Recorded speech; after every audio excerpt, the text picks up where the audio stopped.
Call the roll, please. Councilmember Jameson? Here. Tucson? Here. Waite?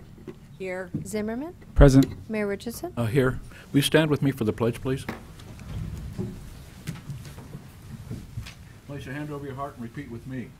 I pledge allegiance to the flag of the United States of America and to the republic for which it stands, one nation under God, indivisible, with liberty and justice for all.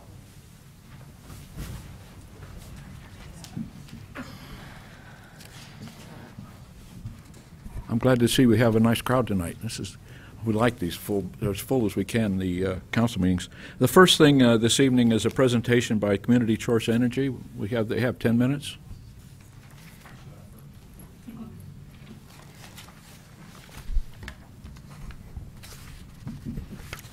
Hello.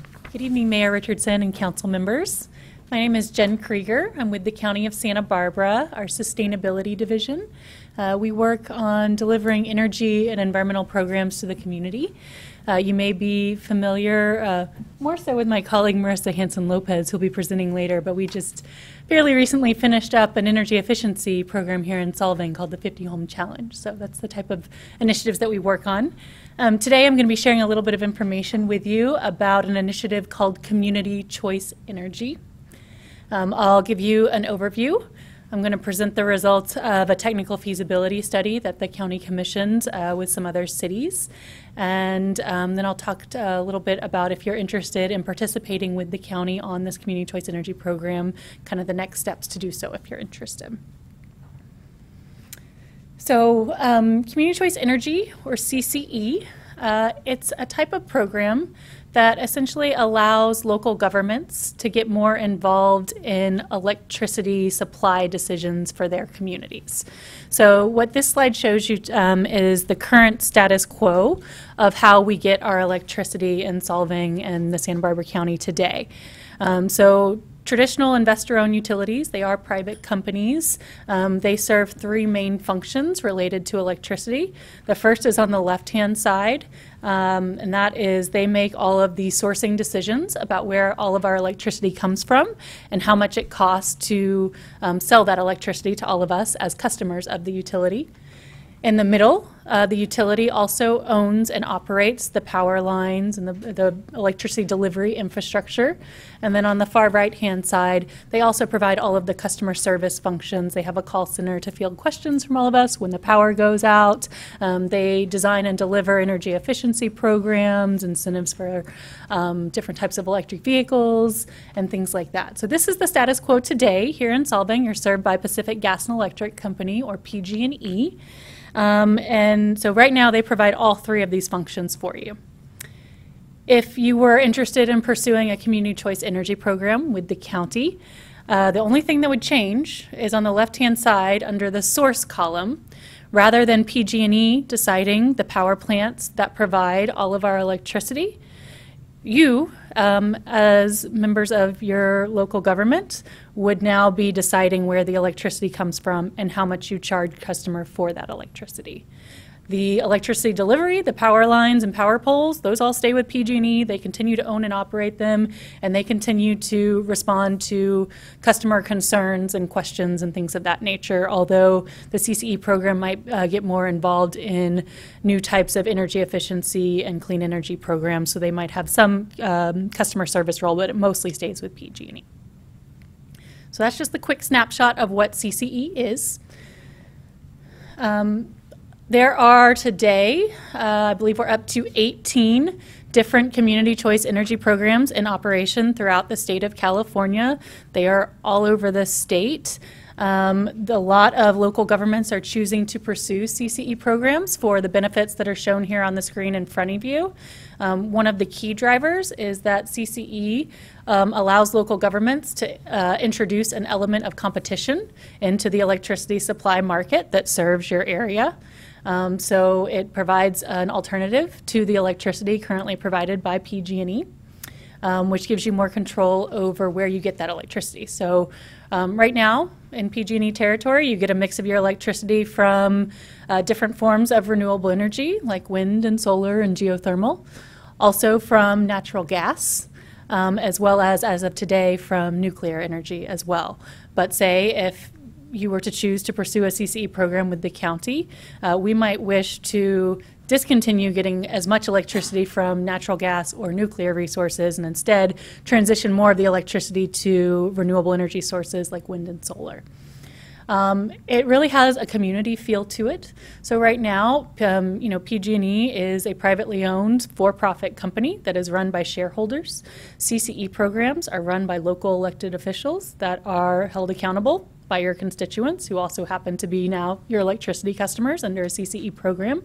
So it gives more ability for the community to get involved in electricity supply decisions and to have a say about the types of local electricity programs like energy efficiency and on-site solar incentives that could be offered to them. It's also a way to stimulate new local renewable energy projects, so we could actually build more renewable energy projects here in Santa Barbara County or maybe even Solvang, which helps to stimulate local jobs, again, kind of giving back to the community. A lot of local governments have been interested in it from an environmental sustainability perspective as one way to transition to non-polluting renewable energy sources more quickly than the utilities are sometimes doing on their own. And then, as I mentioned, there's an economic component to it as well. It can be a way to attract new business to your town. For example, you have say over what you charge customers for electricity. So if you wanted to offer more competitive rates to certain types of businesses, you would have the purview to do that. And so far, all of the CCE programs that are in operation throughout the state, as I mentioned, there are about 18, they're all offering electricity rates that are competitive, meaning roughly the same or even lower than what PG&E or Southern California Edison or San Diego Gas and Electric might offer their customers today. This is just a timeline kind of showing you how Santa Barbara County and others have been exploring community choice energy over the past 3+ years. So this really started for Santa Barbara County back in June of 2015 when the Board of Supervisors authorized funding for what's called a feasibility study. So they provided money and directed staff to go out and recruit other cities as well as San Luis Obispo and Ventura counties to see if they wanted to go in on this feasibility study together. Both counties, in addition to Santa Barbara County, as well as 8 cities, opted to join us and help to pay for that feasibility study, looking at whether or not community choice energy could be a good fit for the Tri-County region as a whole. Initially, that was the scope, trying to look at the full Tri-County region. We did hire a consultant to do this feasibility study to determine whether or not CCE could work for us. That study was completed last year, and we presented the results of that Tri-County CCE feasibility study to the Board of Supervisors and the other participating local governments, city councils, and boards of supervisors last fall. That study initially showed that CCE was not a good option for our Tri-County region. It showed that it would be more expensive and it wouldn't enable us to stand on our own as a financially solvent CCE program. There were a lot of reasons for that I'm happy to go into if you want, but there were some questions from some members of the Board of Supervisors as well as some members of the public about various assumptions that were used in that first Tri-County CCE feasibility study.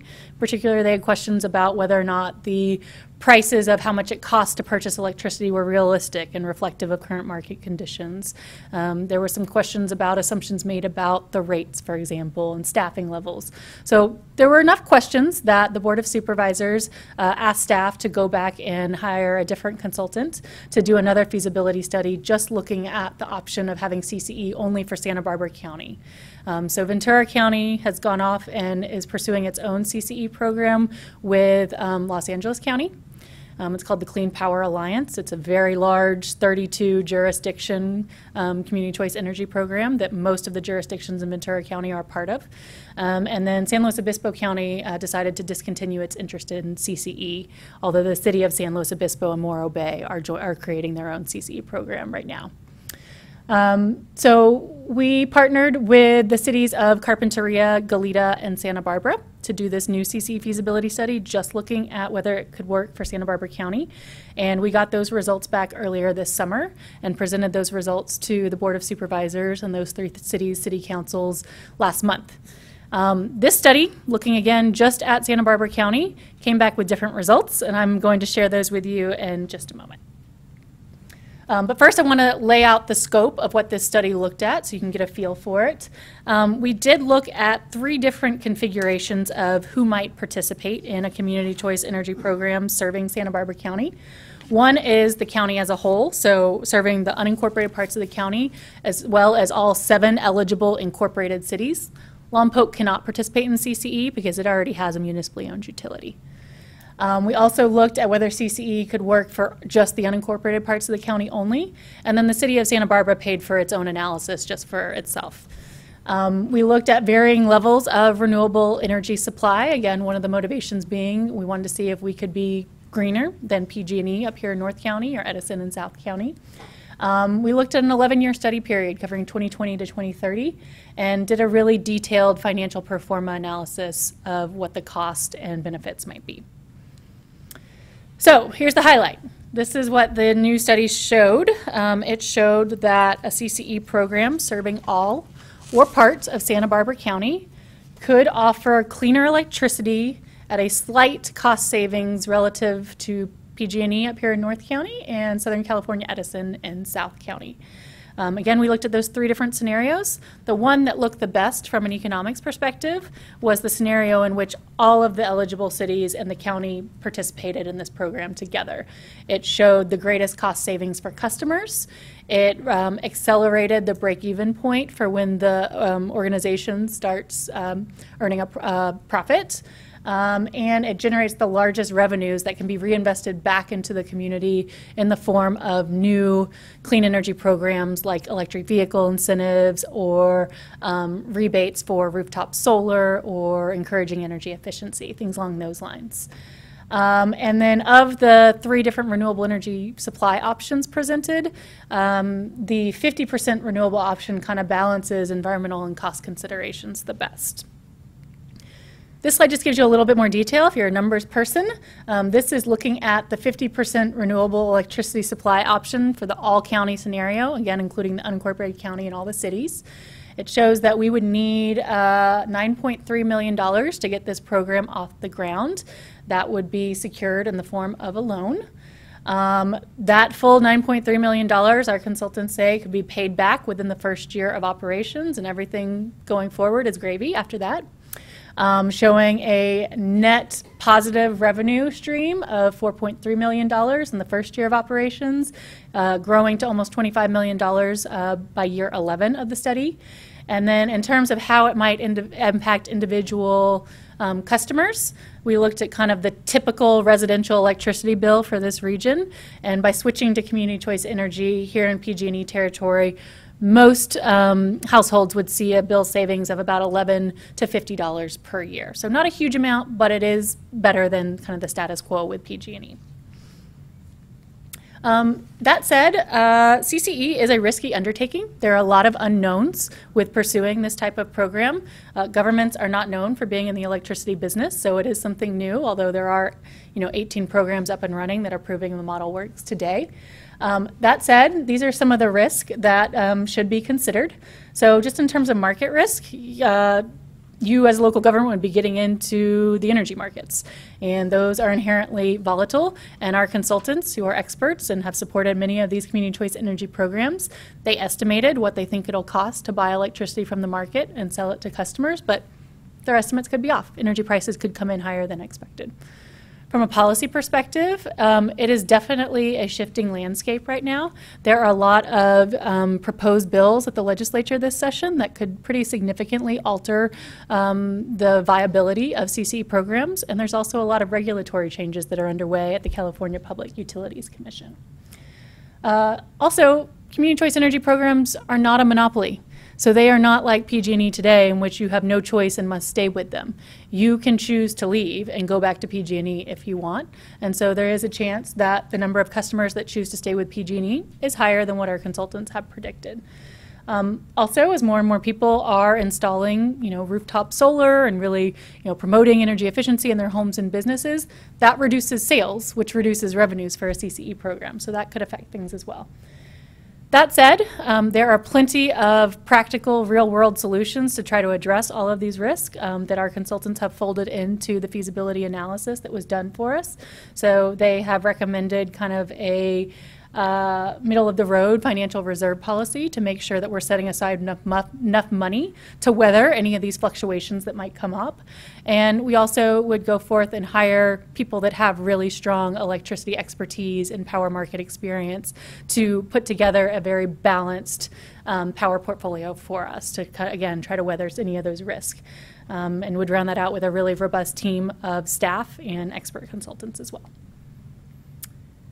So today was really just meant to be an informational update for you, but if you are interested in pursuing community choice energy, the county at this point, I'm out doing presentations like this to all the city councils, providing information, letting you know what it would take if you want to join with us to start this new CCE program.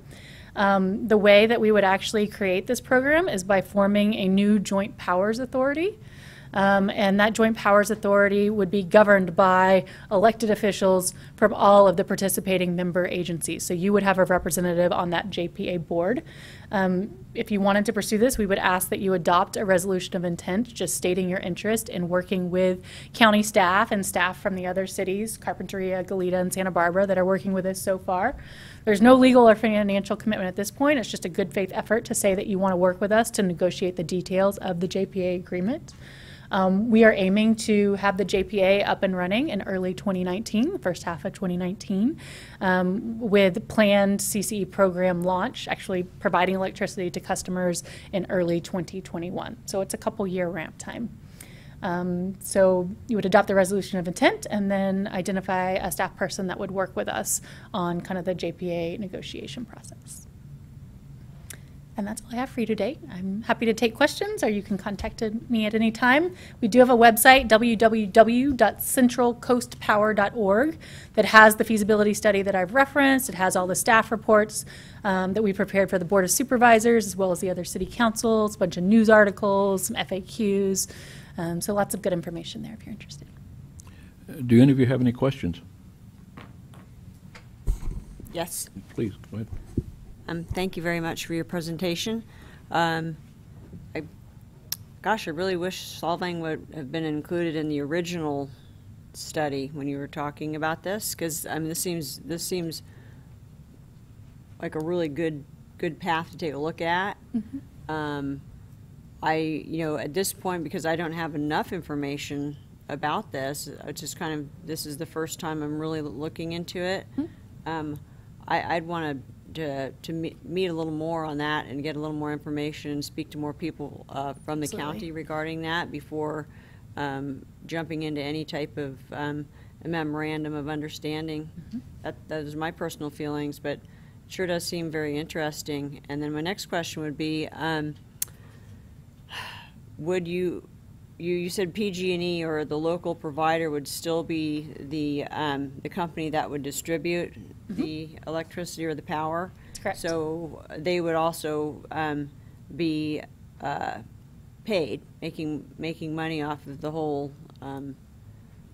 agreement. Okay, thank you. Yeah, that's just one thing to point out about that. I should have mentioned it earlier.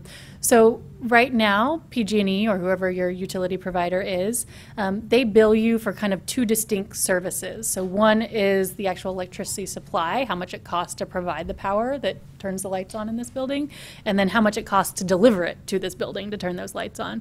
And so the bill is kind of bifurcated in that way. It's got the electricity supply cost and the delivery cost. And the delivery costs stay exactly the same, whether you're a PG&E customer or a CCE customer. The only thing that changes is that supply cost. They would just be replacing the line item on PG&E's bill now with a new line item that has the CCE supply cost rather than the PG&E supply cost. Just so this would this be an all-in or all-out for the residents of a city? So once the city would decide if they wanted to do this, then all residents are subject to the plan that the city would take. So you could not, as an individual, have your own source unless you were saying you did solar or... It's both. So if your council were to vote to offer community choice energy to your community, everybody, all residents, all businesses, all government buildings would instantaneously be opted in, meaning you would be converted to the CCE provider for your electricity supply. That said, any individual or any business can choose to opt out and go back to PG&E and stay with PG&E. So the individual still has the control, but they would be opted in to start, and they would have to take an additional step to go back to PG&E. There's all kinds of customer notifications that will happen. There will be community outreach meetings. They will be well informed that this is happening, but they have to actually take action to stay with PG&E. You're welcome. Did you have something? The PCIA exit fee. So would that be what the individual would pay if they want to leave? It is not. No, they don't. They don't pay to go back to PG&E. The PCIA, that stands for Power Cost Indifference Adjustment Charge. It's actually something that the utilities charge to CCE customers to keep them whole on electricity supply contracts that they've already signed. So as part of one of the risk management strategies I mentioned was having like a really balanced power portfolio. So the way you do that is you diversify where your electricity supply comes from, both the types of resources that it comes from, the location of those power plants, and then also how long you sign contracts to get that electricity supply. So that the PG&E, for example, has signed some contracts for 20, 30 years. And they sign those contracts based on the customers they thought they were going to have in the future and how much electricity they thought those customers were going to use in the future. But now they're losing some of those customers to go to the CCE program, but they're already locked into those 20-year contracts. So the state allows them to not be impacted by that departure of the customers and allows them to make up the cost difference by adding that to the CCE customer's bill. It's a little bit convoluted, but I'd be happy to talk to you more about it if you're interested. Any other questions? Thank you, Jennifer. Thank you very much. Great presentation. Next, we have a presentation by Andy Caldwell of Collab. 10 minutes.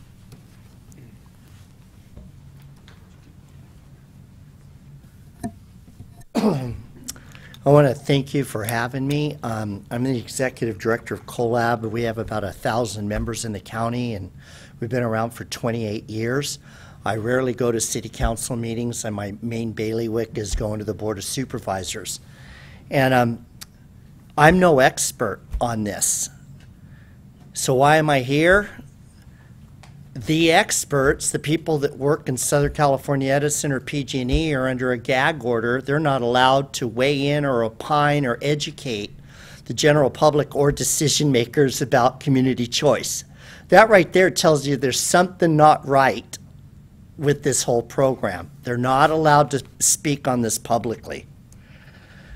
The problem with community choice energy is it collapses the franchise model.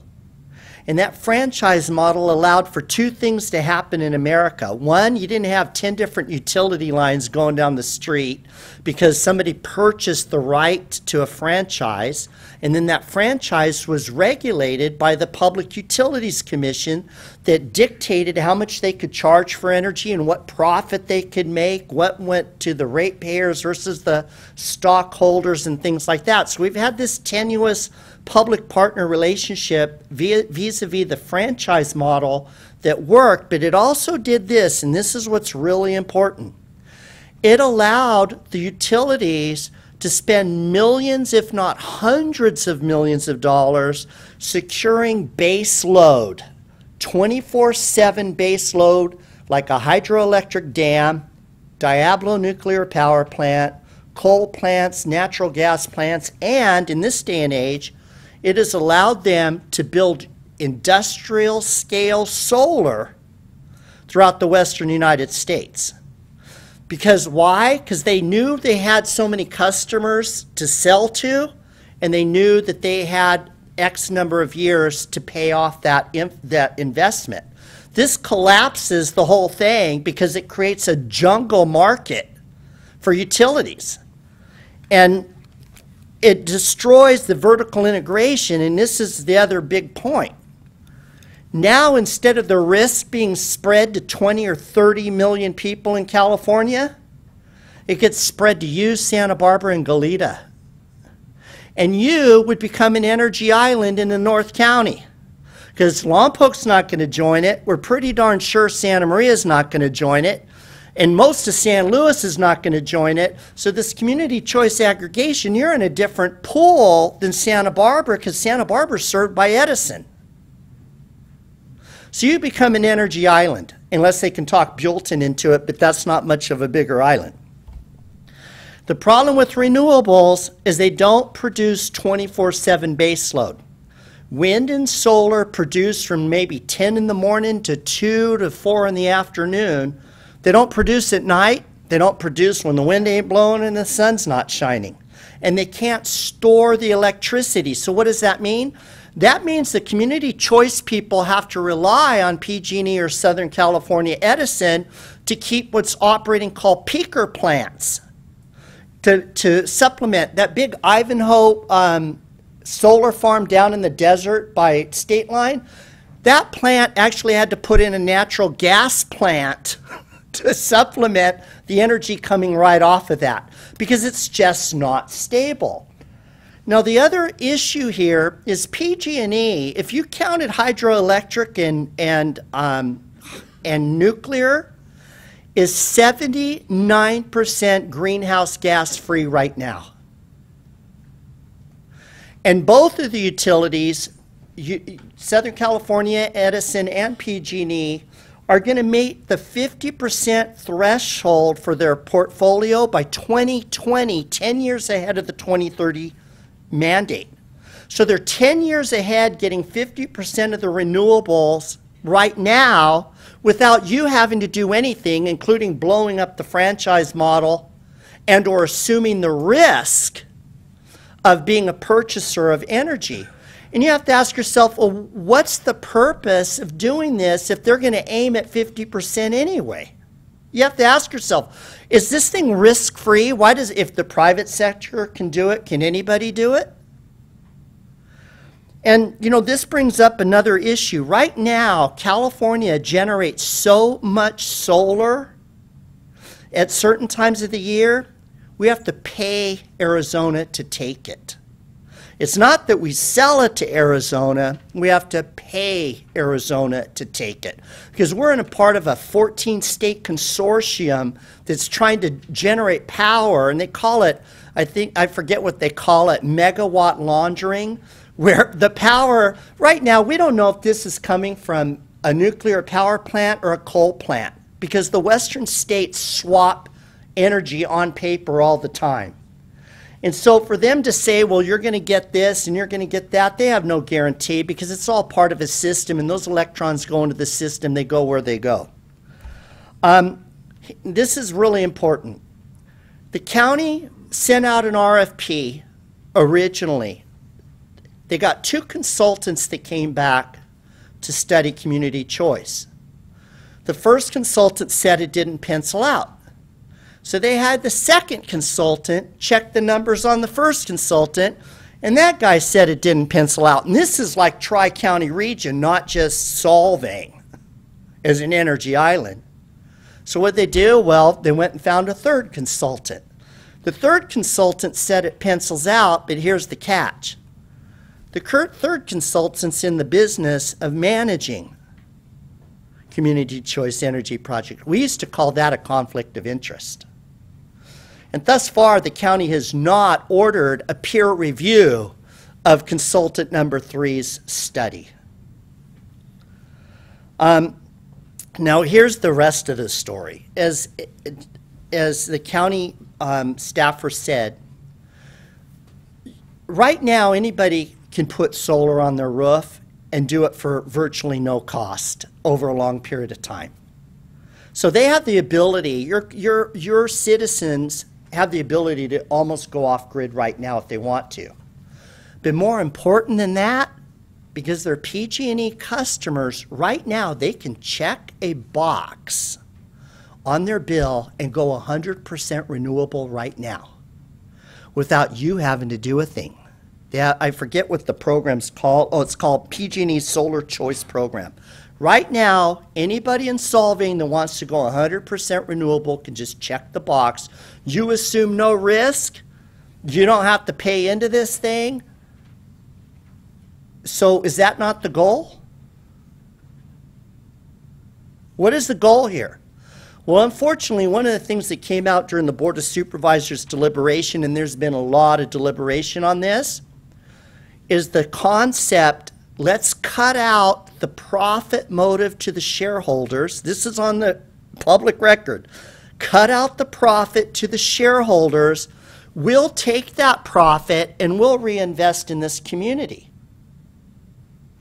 That's why the rates don't go down. Because they want to take what would be the profit and keep it for themselves so that they can spend it for X, Y, and Z. Well, folks, that assumes that without the profit motive, the vertical integration and the franchise model will just keep humming along forever, and that they'll be able to keep building new power lines, new substations. They'll be able to assume the risk when they get sued for tens of billions of dollars for fires. It assumes all that's going to stay the same. We could just take the profit and nothing's going to happen. Right now, PG&E and Edison are both facing bankruptcy as a result of the fires. California's thinking of changing the laws, but let me tell you that, and this will be my last point. Jennifer said there's a lot of legislation going on in Sacramento about this. The Public Utilities Commission has come out with a report warning the state legislature of many of the problems that I've just related to you. The problem is there's a lot of people in Sacramento don't remember the deregulation that they tried a few decades ago. Enron, anybody remember the word Enron?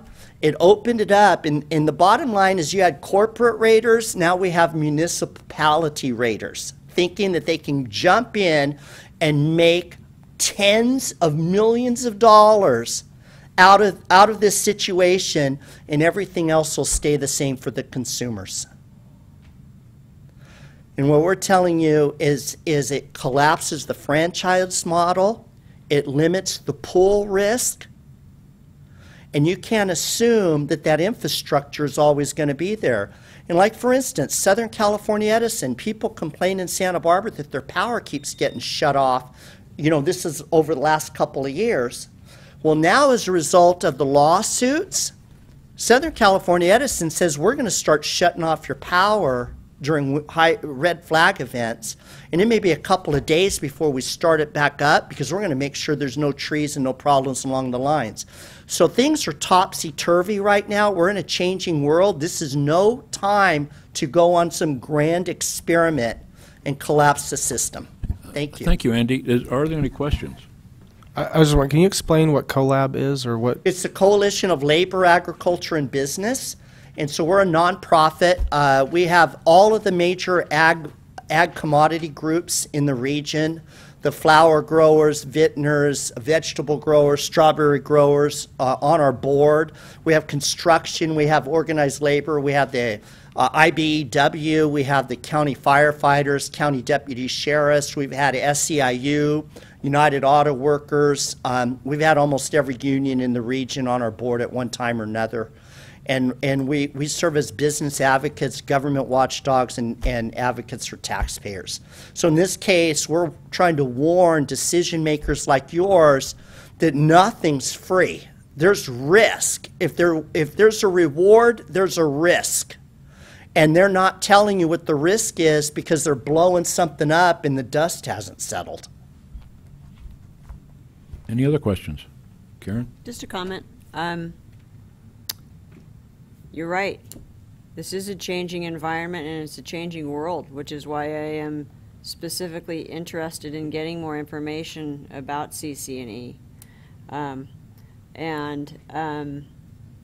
As far as the big representatives from PG&E and Southern Cal Edison not being here to speak, I can't really agree with your statement that the reason that they're not here speaking is because something is wrong, possibly because they represent large corporations and they don't often send representatives in to speak at city council meetings regarding this kind of thing.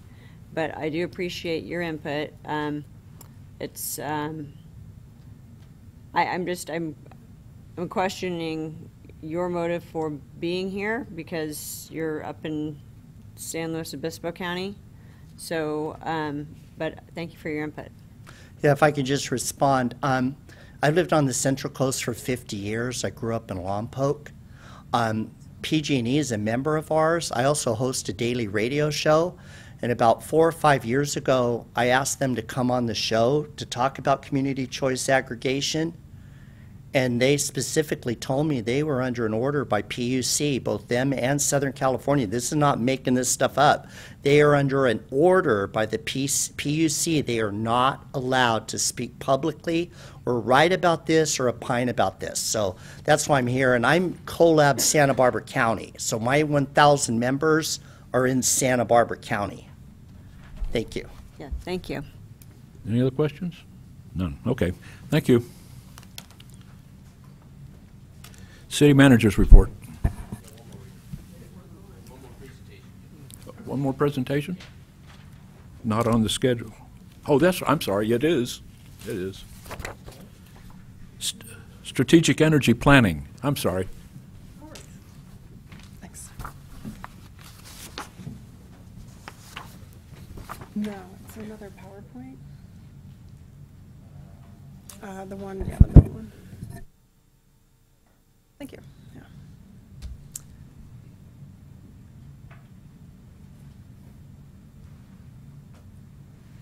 Looks good, thanks. Good evening, Mayor Richardson, council members. My name is Marissa Hanson-Lopez. I'm also from the county, and I work in the sustainability. Sure. I also work in the sustainability division at the county with Jen.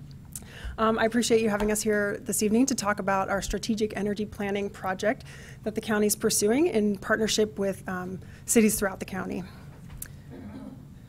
For this evening's presentation, I'll provide an overview of what the project is and why we're doing it. I'll go into the scope of the project, touch on the benefits, and then talk about next steps should you be interested in partnering with us. So the county is hiring a consultant to identify opportunities to cost-effectively develop clean energy resources. And this can be things such as wind or solar energy and battery storage, and the jobs associated with the development of those resources throughout the county. We're inviting each of the cities to participate in this project with us to develop a county-wide clean energy roadmap. And the purpose is really to stimulate clean energy development to help meet economic, environmental, and energy reliability and resiliency goals. The strategic energy planning services include 2 components. The first is a clean energy potential study, and that study will form the basis for the final product, which will be a clean energy roadmap. The consultant will hold kickoff meetings with each partner to get an understanding of the specific goals, opportunities, and constraints for each jurisdiction. For example, the City of Goleta has a 100% renewable energy goal that the consultant will be keeping in mind throughout their analysis. After the consultant completes the meetings with each jurisdiction that's participating, they'll conduct the clean energy potential study where they'll look at both public and private properties to analyze things like electricity consumption, geographic suitability for various resources, and the technical and financial feasibility for developing those resources. Once the consultant has completed the clean energy potential study, they will have identified a pool of high priority sites for even further in-depth analysis and inclusion in the clean energy roadmap. The roadmap will outline costs and cost savings, and it will also identify potential constraints and recommend solutions for overcoming those. And that might include something like permitting modifications or other programmatic or policy decisions. The final roadmap will be based on the results from the high priority analysis, as well as stakeholder input from community workshops that will be held. And it'll provide guidance and a framework for pursuing clean energy development. We'll come away from this project with a comprehensive roadmap for the entire county as a whole, and then each participating jurisdiction will receive their own specific roadmap as well. The consultant also plans to identify funding opportunities and will provide pitch-ready project plans and budgets, which will make applying for funding opportunities that arise a lot easier, as they often come up on short notice. So these are just a couple of the potential benefits of strategic energy planning. With the development and use of local renewable energy, we would expect greater grid reliability and resiliency, reduced energy consumption and costs locally, increased use of local renewables, and lower greenhouse gas emissions and local air pollutant emissions. Local job creation and economic development, and as I mentioned, the portfolio of potential projects for competitive grant opportunities. As I mentioned, the participation is open to all incorporated cities within Santa Barbara County. The county will be the contract holder with the consultant, and the cities will participate via MOU with the county. Participating cities will receive the same services and have access to the consultant as well. There is a cost share component, and the county will be taking on the lion's share of that cost. And the amount will vary depending on how many cities participate, but we estimate Solvang's portion would be between $7,000 and $12,000 should you decide to participate. We currently have 2 cities, Carpentry and Goleta, who have committed to partnering with us on this project. And the city of Santa Barbara is pursuing a contract with the same consultant for a project with a very similar scope, so we'll be working closely with them throughout this as well. We're also in conversations with the other cities in the North County. So should Solvang choose to participate, the next steps would be to execute an MOU with the county to participate in the strategic energy planning project. And secondly, you need to designate a staff person to participate on the Clean Energy Working Group. The Clean Energy Working Group is a group that meets or has calls regularly to discuss ongoing projects and collaborations. And that is what I've got tonight. So if you have any questions, I'm happy to answer them now, and my contact information is up there as well. Do you have any questions? I had one on that flow chart you had, Sure. or that org chart. Is that related in some way with CCE? I guess it could be. The strategic energy planning was kind of born out of CCE. So it's somewhat related, but not Would you be providing the sources for CCE after this study? potentially. Potentially? Yeah. Thank you. Any other questions?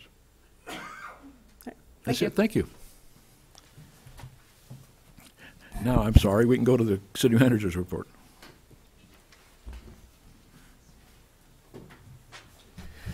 Just one thing to report, and that's to acknowledge and congratulate your finance department. Your CAFR from last year did win the Excellence in Financial Reporting again for the 28th year. The city of Solvang has done that. So congratulations to your Administrative Services Department on that. I think Sandra's back there. Is Sandra here? She may not be here yet. She was coming a little later, but and that concludes my report. Well, thank you for that. Next is public communications, written or verbal. At this time, please direct comments to the City Council regarding consent calendar items or matters not on the agenda but within the jurisdiction of the Council. Speakers are limited to 3 minutes. I have several speaker slips. We'll start with Gary Penza. Greg. Okay. It says Greg there. It does say Greg. Okay. I'm sorry, Greg. Okay, my name is Followed by Greg Kyle. Pensa. I live at 69 Ironwood Way. I'm the current president of the Rotary Club of San Ynez Valley, and I'm here to thank you for your continuing support. We're the oldest club in the valley. We're going to celebrate our 60th anniversary next year, and we meet each Wednesday at the Route 246. We've been supplying this event to the San Ynez Valley since 1995. Next year will be our 25th year. And we've been in Solvang for the last 12 years. We have a great arrangement with the mission, Old Mission San Ynez. They're very helpful with us in putting this on. As you all know, it's a family-focused event. The military are admitted free. But the most important thing that I want to emphasize tonight is 72% of the people that attend the event, that pay to come on the grounds, are from outside the San Ynez Valley. We have people annually, continually coming from Riverside, Arizona. They plan their family vacations, and they stay in Solvang or outlying areas to come to the fireworks. The reason they come, they like the cozy atmosphere, family, old-style parade, and then the fireworks show put on by the Rotary. Last year's event was on a Wednesday, which is typically not a good day for for the 4th of July because of the holidays. You know, some people have to go to work the next day, but we had over 5,000 people attend. And as I said, we admit the military free. There's over 1,000 military attendees and their families. So where does the money go that we raise? We maintain the Sunny Fields Playground each year. We have a work day over there. We give scholarships to San Ynez High School students. We supply dictionaries to every 3rd grader in the San Ynez Valley. We have over 16 hands-on projects that we do. Some of them are working for Danish Days on the setup. We help serve the lunch for Danish Days volunteers. We serve dinners at the senior center. We have an architectural competition that has over 50 high school students, and we provide funds to other nonprofits. So I want to thank you for your support, and I look forward to working with you in the future on it. And without your help, it wouldn't be as big a success for us as it is. So thank you. Well, we want to thank you for what you do for the Valley. I think it's important that the people understand what the Rotary Clubs of the Valley do for the Valley, and it's your treasure. That's all I can say. And thank you for putting on the fireworks. Well, it takes a lot of work, but it was, you know, originally designed to be a community event, which it is, and from that it's grown for 25 years, and here we are today with it still being a very successful event. Thank you, Greg. Okay, thank you. Kyle Abello.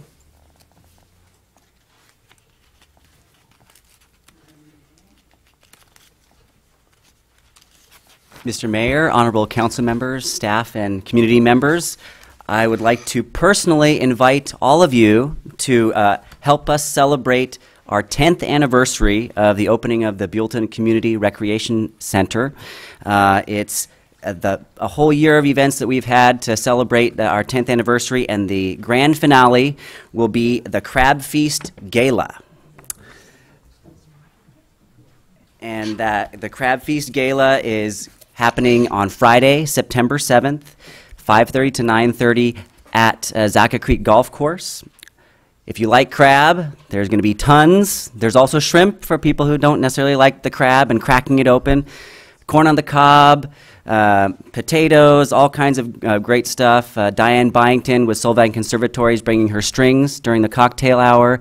The high school jazz band, which is excellent if you have not heard them, will be part of the entertainment, and keynote speaker Paul Lesage, who's the head of the recreation department at Allen Hancock College, will be coming to talk about where recreation has been and looking into the future. So I hope that you are all able to make it. I encourage you to go online to buelltonrec.com to get your tickets, and only a limited number will be sold. As part of that dinner ticket entry, you are entered into a raffle for some great prizes. Hotel and spa stays, $500 certificates for Colette travel vouchers. If you know Linda Johansson and Barbara do those great big trips to all kinds of fantastic places. So great food, great event. It's also a fundraiser for the Hanada and Oak Valley PTSA. So your entertainment and enjoyment also helps to fund all kinds of great programs for school students as well. So please enjoy and come to the Crab Feast Gala. I do have a few tickets on me if you'd like to buy one for me tonight, but otherwise go online, buelltonrec.com. And thank you. Thanks, Kyle, for being here. Gene Johnston, followed by Susan Bott. Mayor Richardson, council members, members of the public, I'm here to say a simple thank you from the Friends of the Solvang Library and from the Solvang Library. I thank you for the funding that you gave us. I thought it was generous, and I am particularly happy, relieved to see you stay the course. From my point of view, the County of Santa Barbara and the City of Santa Barbara were just acting in near chaos on library issues. And thank you so much for your clear-headedness and support. So thank you. Thank you, Jean. Susan Bott, followed by Elizabeth Fornham.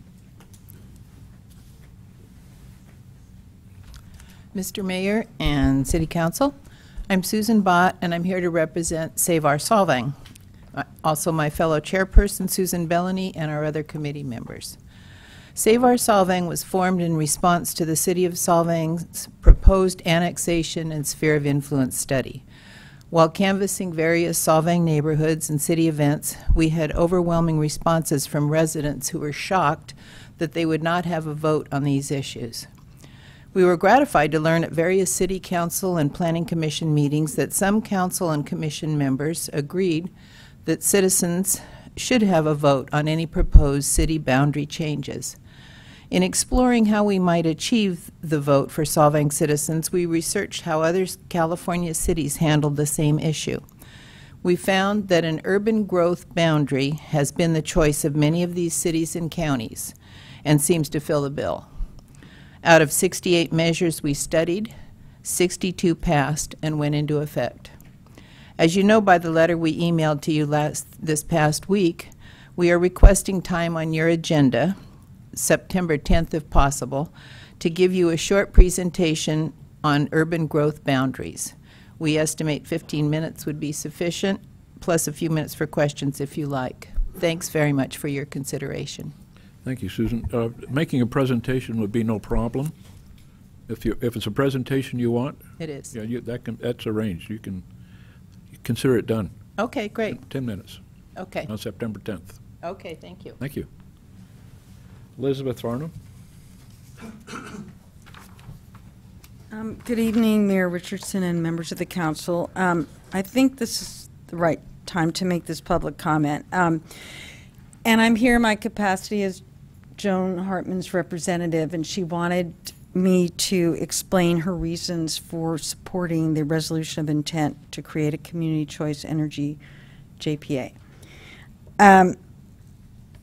There are now 17 programs in different states of formation in California that are delivering ratepayer savings, job creation, and local benefits. A couple of examples are Sonoma Clean Power paid off all of its startup loans within 2 years. In that span, it saved its ratepayers $50 million in utility bill savings and built up a reserve of $16.5 million, which can now be invested in local energy efficiency programs, incentives, and further reducing customer bills. Peninsula Clean Energy launched in October 2016 and paid off its $12 million startup loan by December 2017.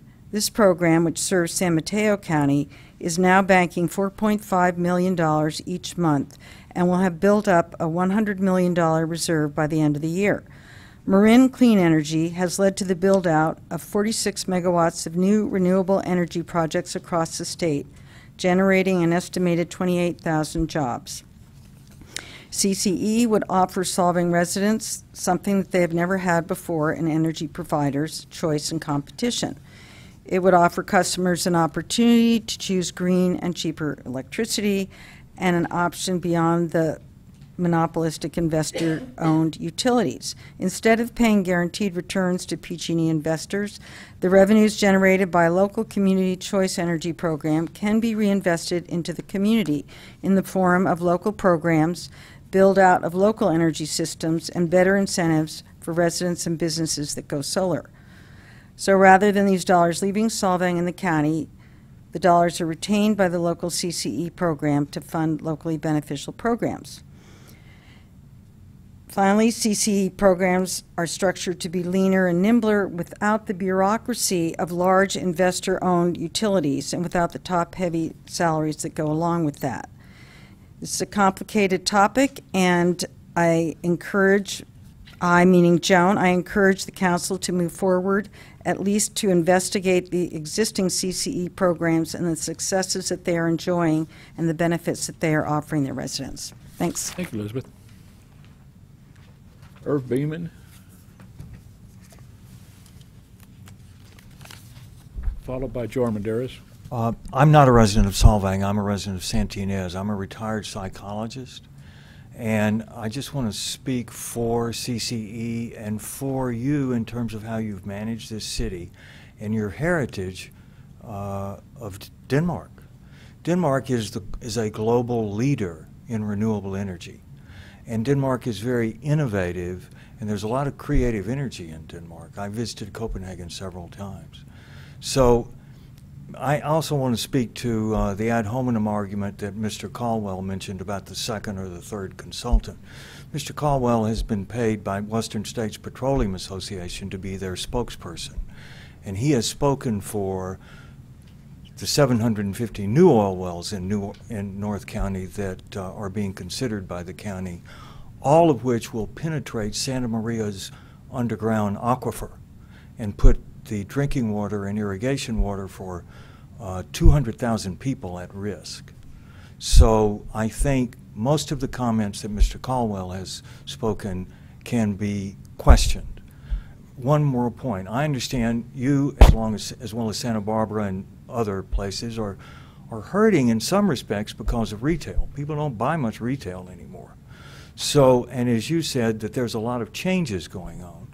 So giving yourselves local control over with your partners in the county is another way to approach a challenging energy situation. PG&E rates are going to continue to go up. They have to decommission Diablo Canyon. There's going to be a lot of enormous expense in that. I've worked in that area as a behavioral scientist. So my energy bill in Santa Ynez in 3 years has gone from $3,500 to $4,500 to $5,500 for the year. I decided to put in, I have rooftop solar, I decided to put in ground mount solar. With rebates, it's a very good deal. You know how long it took me to get approval from PG&E after it was installed? About 9 months. I did a deep dive on research in that. I like to ask a lot of questions. And I finally found out that PG&E hired 50 customer service reps just to handle the unhappy solar customers. They didn't hire new engineers to do the work, and there was no communication between the CSRs, the customer service reps, and the engineers who were doing the work. They put a firewall between them. So if I was going to put my future in the hands of PG&E, I'd feel a bit uncomfortable.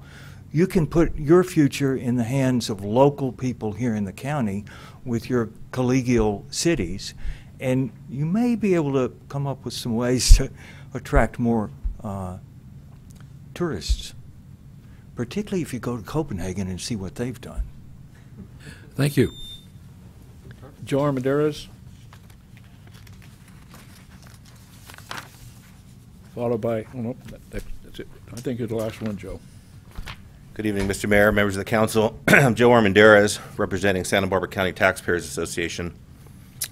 You know, this is a complex issue, and it's something that CoLab, Taxpayers Association, has been looking at and reviewing for several years.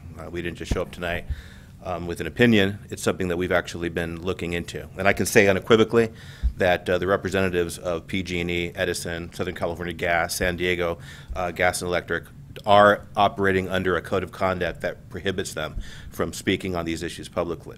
It makes it difficult, frankly, to educate yourself about a very complex issue. My hat that I'm wearing tonight is really not one of, as Andy suggested, I don't consider myself an energy expert. I am a taxpayer advocate and recovering politician, served on the Carpinteria City Council for 8 years. And I think I can say with little hesitation that I'm not so sure, frankly, that it's local government that has the inherent ability to deliver products and services and programs and that type of thing better than the private sector does. I've taken a little bit of a frustration, frankly, about this sort of narrative that's being created around the investor-owned utilities, as though somehow, if you're an investor-owned utility, that makes you sort of a candidate for demonization.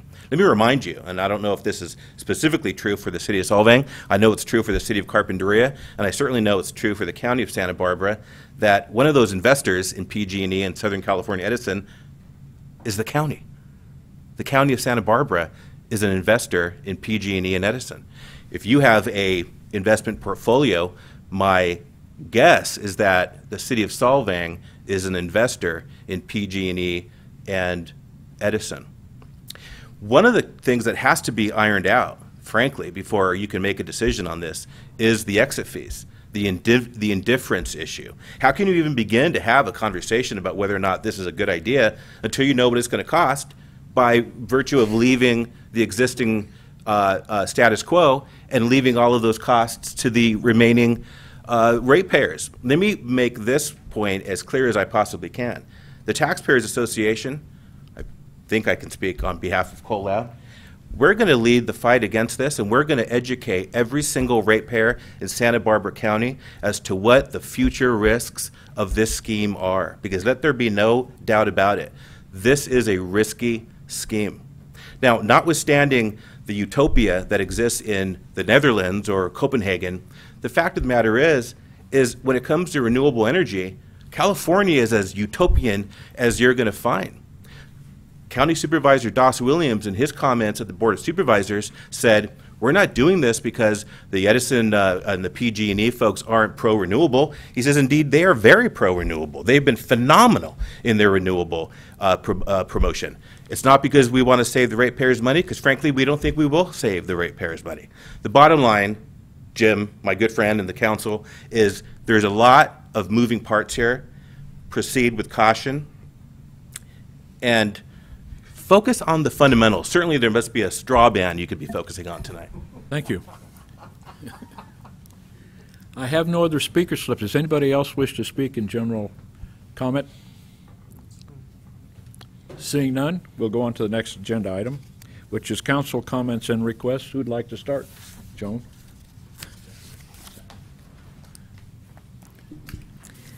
Well, first of all, I would like to... Let them get a chance to leave. Goodbye. Thanks for coming. We're just getting started. Something we said? Check out Copenhagen. Got it. Okay, now? No. Okay. I'm going to wait till they stop talking. First of all, I would like to thank our city clerk, Lisa Martin. She has done a yeoman's job of taking in all the applications and the paperwork for all the people that are running for city council and mayor. It is amazing how many people have stepped up. And I haven't seen this since maybe the first go-around when we selected a city council way back when. And she's handled it with grace and dignity, and not too much frowning. But thank you very much, Lisa.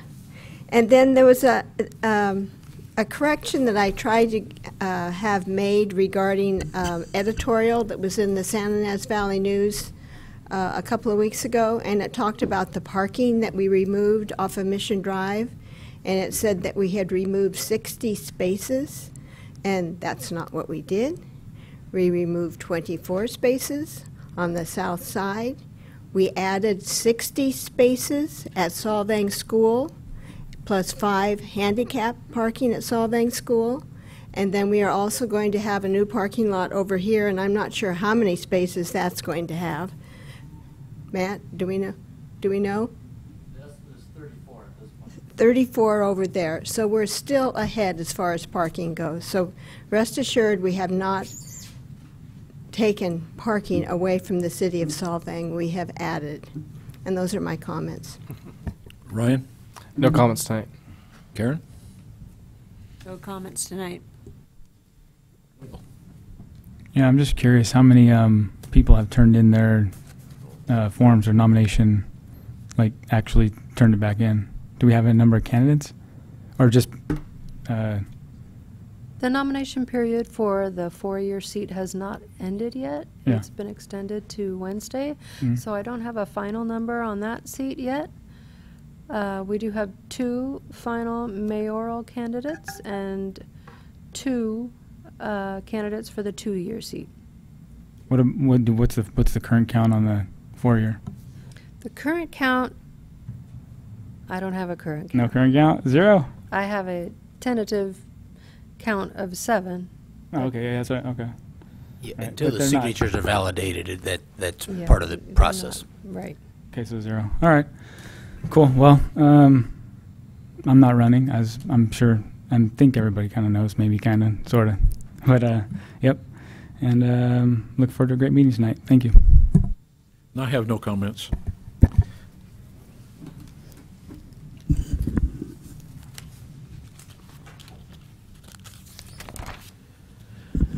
Correspondence received by City Council. We have the criteria for official listing as a World Kindness City, the criteria involved in that. And then the letter from Susan Bott and Susan Bellany. And that's it. Are there any comments on those two? All right. On to the consent calendar. Does anybody wish to pull any of the items from the consent calendar?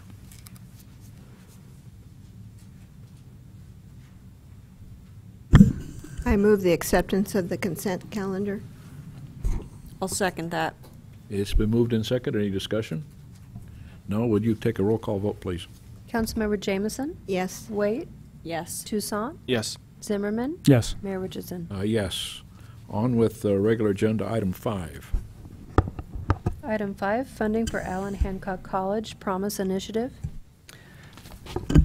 Mr. Mayor, members of the council, at your last city council meeting, Councilmember Jameson requested that the city council consider funding for one student of the Allen Hancock Promise Initiative. Now, we had anticipated having the proclamation at the beginning of this meeting, but that's been moved to your next meeting. But we kept this item on here just for your discussion.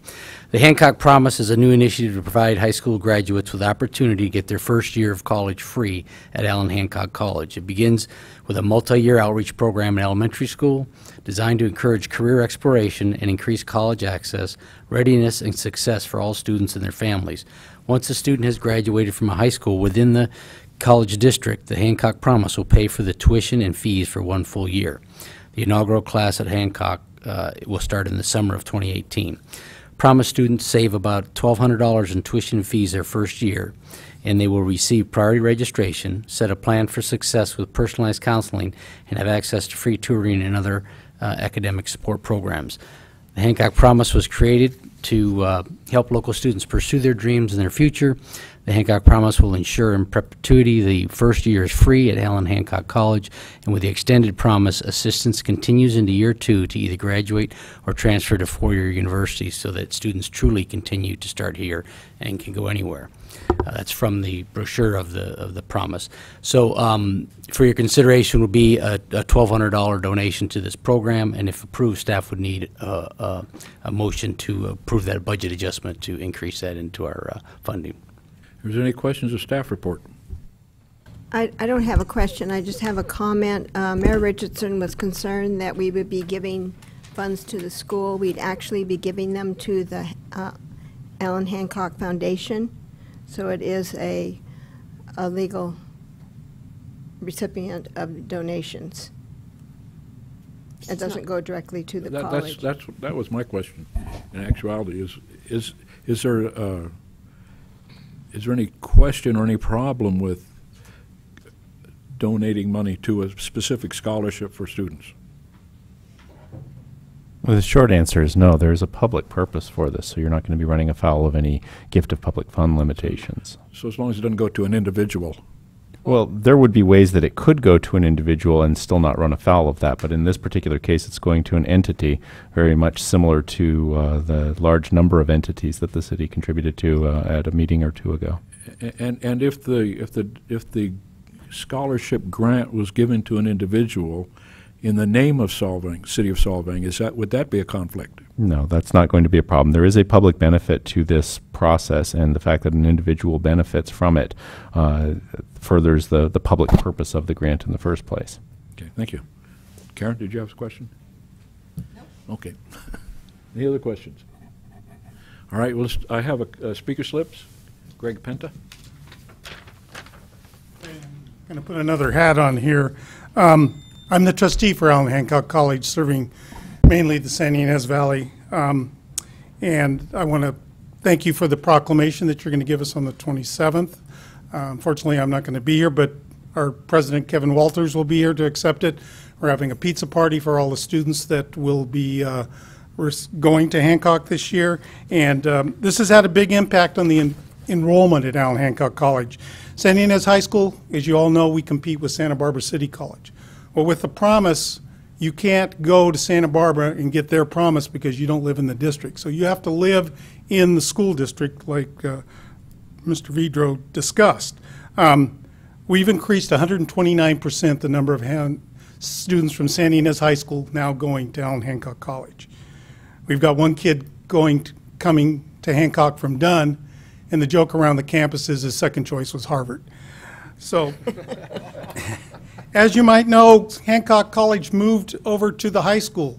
We've already outgrown our facility there. We're now going to be taking over the Refugio High School facility starting August 20th. We're teaching 14 sections over there.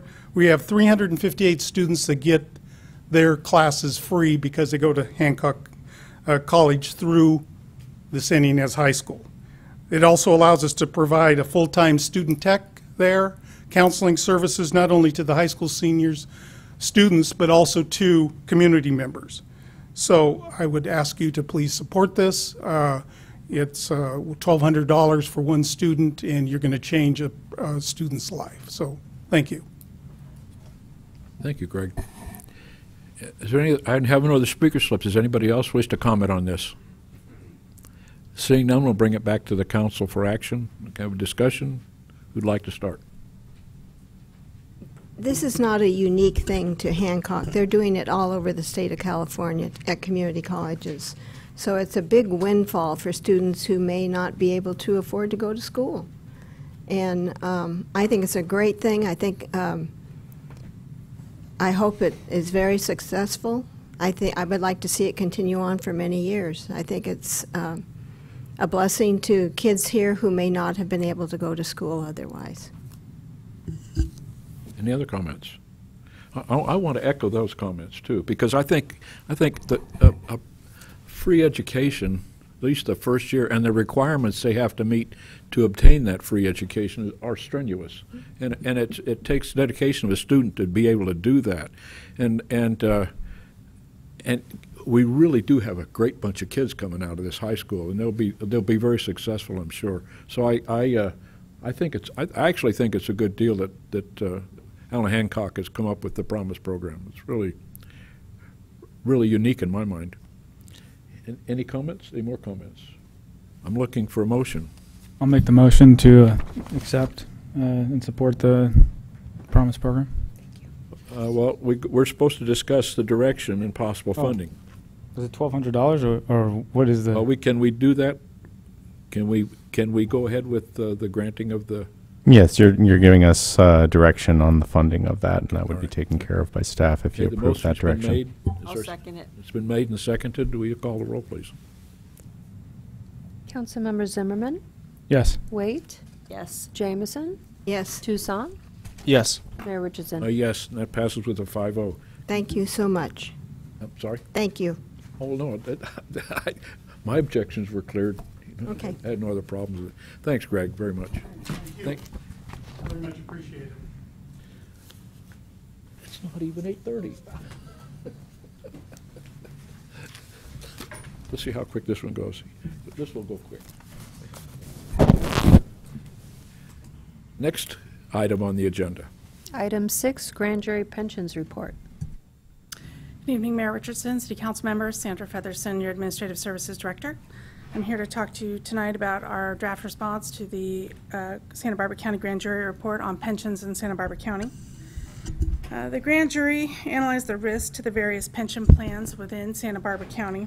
We have 3 plans: the Public Employees Pension Reform Act Miscellaneous Plan, the Classic Miscellaneous Plan, and the Safety Plan, which is currently closed to new members. So we don't have any active employees in that plan. That came from years ago when the city had employees in the fire department. Using information available in our CalPERS actuarial valuations and in information provided by city staff, the Grand Jury analyzed the risk to the City of Solvang pension plans. They summarized their information for the plans within the county and included several findings in the report. One note I did want to make is the City of Solvang. We've made several efforts over the past few years to try and reduce those costs and unfunded liability. And as one example, we are paying off the safety unfunded liability in the fiscal 18-19 year. So we are slowly trying to reduce those outstanding liabilities, as well as look at new ways to reduce those going forward. The other thing we've done is we've worked with the Teamsters Union, Local 986, that's our current union with the city employees, and over the past 4 years have successfully negotiated with them for the employees to contribute 2% a year for the last 4 years of the employer's share of our pension cost. So we have made progress in terms of getting cost sharing with that, and are still moving forward with trying to reduce costs to the overall plan. The city is required to respond to 3 of the findings and also the 2 recommendations that were made. So I've included that draft response in your packet. The council could choose not to approve the proposed response, or we could send that. There's no financial costs associated with the response, and I've included that in your packet. And that concludes my staff report. I'm available for questions. Are there any questions of staff report? So my first question is, I couldn't find the OPEB in here. It's listing the 3 plans, but I thought that there's also this OPEB out there. And the last I was aware of, I think, is around 2.4 million unfunded. Yes, so OPEB stands for Other Post-Employment Benefits, and that's related to health care benefits for retirees. So that is not included as part of the CalPERS valuations. They are strictly looking at pension programs. It just seems like a large amount of our unfunded liabilities is over in other plans. So it makes me wonder about when we discuss concentration risk and liabilities, about how skewed the report might look. Well, I think this report, they were strictly looking at the pension plans. They were not looking at post-retirement benefit liabilities. So this particular report was really focused on pension. That's not to say we don't have a liability in OPEB. You're correct. I believe it's about I'm more concerned about the grand jury report, because to me it seems a little like it's missing information. Well, I think that was their only focus, though. They were strictly looking at retirement in terms of liabilities for cities, because that seems to be the big attention getter right now is the pension retirement programs. They did not include the scope in this report of outstanding health care liabilities. Okay. Any other questions? Actually, I think they did several years ago do a analysis of the OPEB, and we responded on that at that time. Any other questions? Thank you, Sandra. Thank you. I have no speaker slip regarding this item. Does anybody in the audience wish to speak on this particular item? Seeing none, we'll bring it back to the council for action. And the recommendation is review and authorize the response to the Santa Barbara County Grand Jury report. Can I have a motion? I so move. Is there a second? I'll second. All those in favor say aye. It's been moved and seconded. All those in favor say aye. Aye. Opposed? Pass 5-0. We're going to take about a 10-minute break.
on the agenda.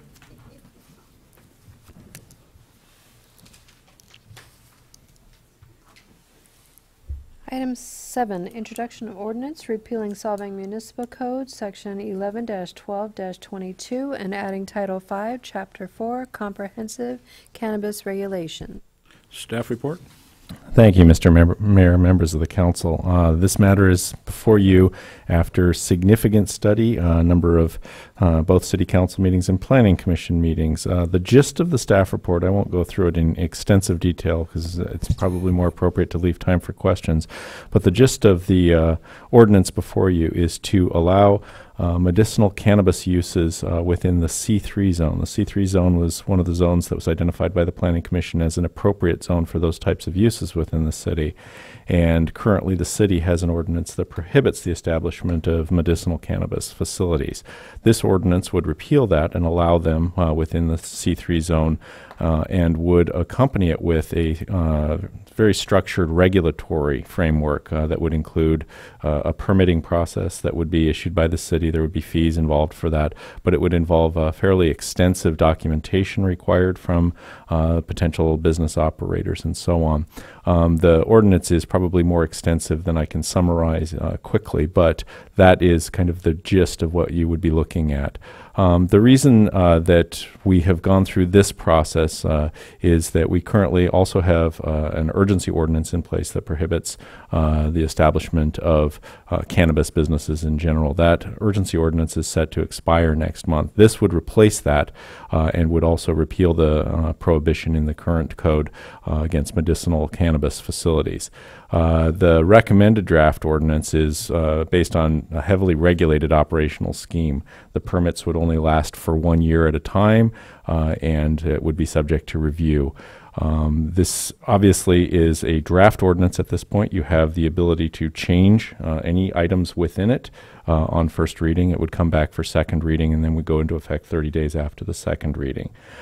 Did want to point out that at a prior meeting that I had some concerns about the timing and how quickly we put together this ordinance. I will tell you that Roy and I spent significant amounts of time going through it, probably less time than we had estimated to you as far as the cost going, but we spent a significant amount of time on it, and we believe this is an excellent product. I was concerned about the timing, that it might not give us an opportunity, but Roy and I have worked very hard on this, and we think that it's as state-of-the-art as you can get at this point. That being said, it's always subject to amendment, so if you do introduce it at this point and you do adopt it at the next council meeting, you would always have the opportunity to revise the ordinance if there are issues that come up with the operation of the ordinance itself. So with that, I will conclude my staff report and open it up to any questions that you might have. Questions of staff report?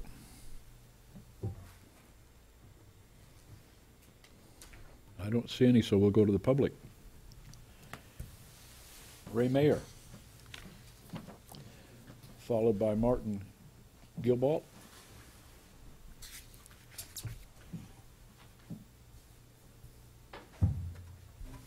Good evening, Mayor and council members. I'm Ray Mayer. Just learned about this being on the agenda tonight, so I'm going to speak extemporaneously. Don't have any notes, so I may drift around a little bit. I deal with addiction on a daily basis in my work. I have some concerns about allowing dispensaries within the city for a number of reasons. One, I think we're starting to become the let's get high city in the county, if not in the state. We've got gambling addiction here. We've got wine tasting rooms are every other door within the city anymore. I'm not opposed to cannabis. One, actually, I'd rather see people get high on cannabis than on alcohol. It's very safe. I did vote against it becoming legal in California for a number of reasons. One, despite California saying okay and all these other states, the fact is it still is federally prohibited. Federal government can come in at any time and say, we're done. I think you'll see that doctors do not prescribe medicinal marijuana because they're afraid they would lose their license. They can recommend it, but they don't prescribe it. I think medicinal marijuana is a hoax. Look it up. Find me one study that shows it cures anything. You won't find it. They say it helps with some symptoms, and I won't argue with that, but if you travel down to Venice Beach, you'll see, instead of tasting rooms there, you see every other doorway is a kush shop. To get a medicinal marijuana card is a joke. And in my business, we see what it's doing to the young folks. Marijuana today isn't the same as it was 40 years ago when I was growing up and experimenting with it. It's very powerful today. And we see young folks coming in saying they have medicinal marijuana cards, and it's a joke. They're addicted. And it leads to other addictions.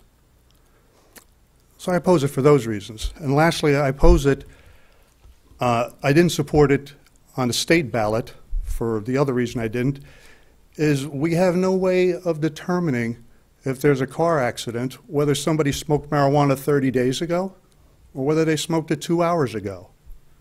So there's a lot of liability issues there until that problem is fixed, in my humble opinion. Thank you.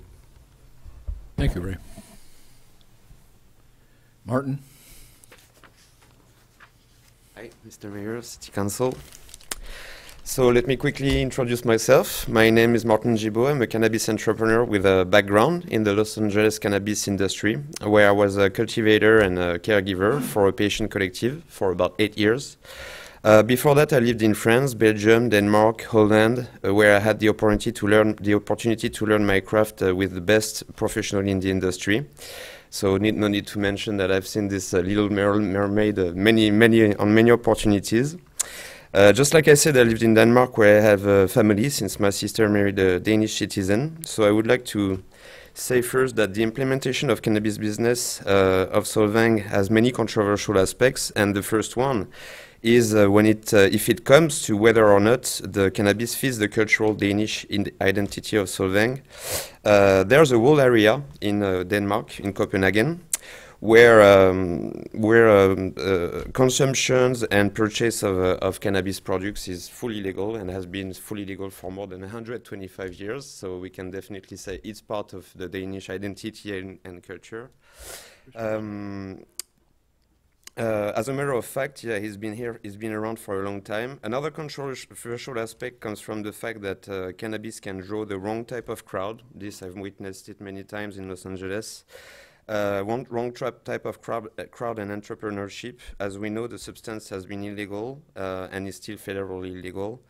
And unregulated in our state for many years, meaning that all the involved parties so far will most often come from very illegal realms and had shady background with poor business models.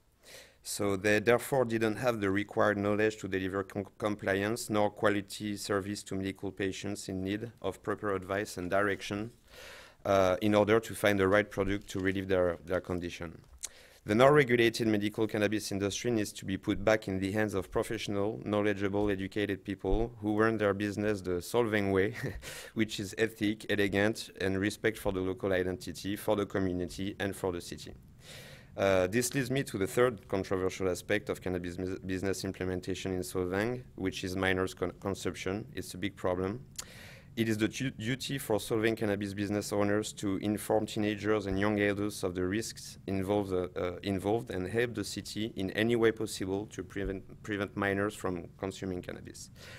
The fourth question to be raised would be why to have cannabis retail in Solvang when people can get it from other cities such as Lompoc.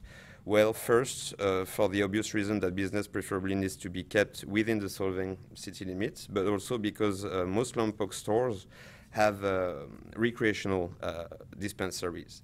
They are adult use stores, meaning that recreational dispensaries, yeah. So basically, they are not going to carry many products with medical properties such as sublingual or topical creams to relieve conditions such as arthritis, skin condition, epilepsy, and many more. Also, Lompoc recreational dispensary. Your time has expired. Oh, okay, well. Thank you. You're welcome. Is there anyone else who wishes to speak? Please state your name. Hi, my name is John DeFriel. I'm a farmer here in the San Ynez Valley, mostly out Santa Rosa Road. Just want to make a few quick comments.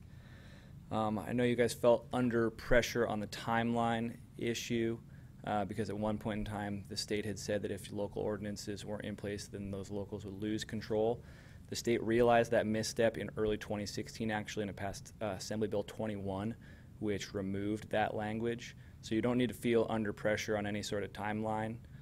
From that standpoint, you cannot apply for a state license without local authorization. If someone tries to do it, the state will contact your city asking for approval. You can either say thumbs up, thumbs down. If you don't respond in 60 days, the state will issue that license. Only if you don't respond. Even though after that 60 days, if you respond and say, hey, these guys aren't following the rules here, they get their state license revoked, they're out of the business the next day. So you still maintain complete control. Also, just to touch on a point made previously, actually by a previous speaker, GW Pharmaceuticals actually just received FDA approval for a cannabis-based drug a few weeks ago, so there is FDA clinical trial data to support the medical benefits of cannabis. I would also urge you to consider, maybe not immediately, but over the course of time, to add recreational adult use to the ordinance. Simply from an economic standpoint, the county will be issuing adult use licenses potentially in the surrounding area. Lompoc is issuing adult use licenses. Even though you have local control, you'll still have economic influences in the surrounding area. So if you want to ensure that that business, any business you may issue a license to in your municipality is going to be successful, you want to consider the greater economic landscape with which they're operating. And so allowing them to have adult use sales as well would make them more competitive and more likely to stay open. And also I have a friend who used to work in the coffee shop in town, and he said, anecdotally, about 50% of the customers walk in to buy a cup of coffee and then they ask where the closest weed store is. So there are people here looking to make purchases, but that's just anecdotal evidence. I know several well-funded groups with experience in this industry looking to lease space in this town, so you are starting to gain attention through your newspaper articles and the media that's been going around in it. So I think you will have the opportunity to have good operators here should you choose to. Thank you. Thank you. Is there anyone else who wishes to speak? Step up and identify yourself, please.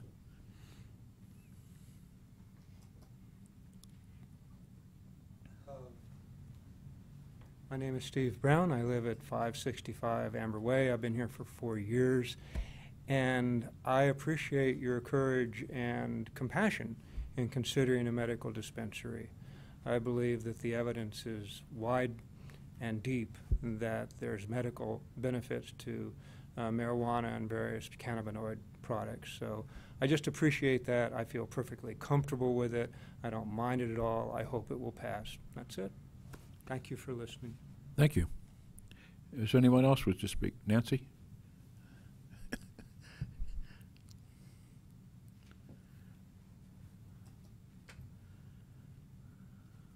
Nancy Emerson, Solvang resident, Mayor Richardson, and council members. Having introduced the idea at an earlier meeting that perhaps we should, for compassion reasons, consider having medical dispensary of cannabis in Solvang. I still have questions about it. And just in case some of this will be helpful to you, I'll share with you what I've been wrestling with. I wondered if anybody did end up talking with the medical staff at the hospital. That's the one way you can quickly get a reading of what our medical community thinks about whether or not there's a need for a medical dispensary here. Did anybody do that? Well, we actually did receive a public letter from a nurse in support of it for medical reasons. But you didn't. That's all I'm aware. You didn't get a reading from the whole community. No. I would recommend it. I've had conversation with one doctor. But on the other hand, I also know that, as was commented, doctors don't prescribe; they recommend. Is it possible to require that a firm or nonprofit limit its sales to medical products only, rather than serving recreational users as well? I haven't, in looking at the law, been able to see that the law is making a firm distinction between the two kinds of We'll let David answer businesses, that. but you've got some good advice here. I'd like to hear the answer to your question from the attorney. This ordinance does not permit recreational cannabis establishments. It permits only medical cannabis establishments. But what she's asking is that legal? Can we do that? Oh, absolutely. But can we control who actually purchases there to just true medical needs? That's the whole reason for the regulatory ordinance that we're proposing to the council. It's going to have significant checks and balances that are required before a person can obtain the cannabis from the dispensary. Good. I do have a question about whether medical cards are kind of like fake IDs for alcohol. I know that the county public health will be dispensing medical cards, and that gives people a tax break. That's what I'm saying. And I don't know what to say to you about location. Like you, I've really wrestled with that question. Thank you, Nancy. For what it's worth. Thank you. Yes, please step forward. Identify yourself. Yes, sir. Council, I'd like to thank you. I'm Scott Hatch. I've owned a home here in Buellton for 10 years. I also own Santa Ynez Valley Safe Access. I've operated for 4 years in this valley and pay taxes.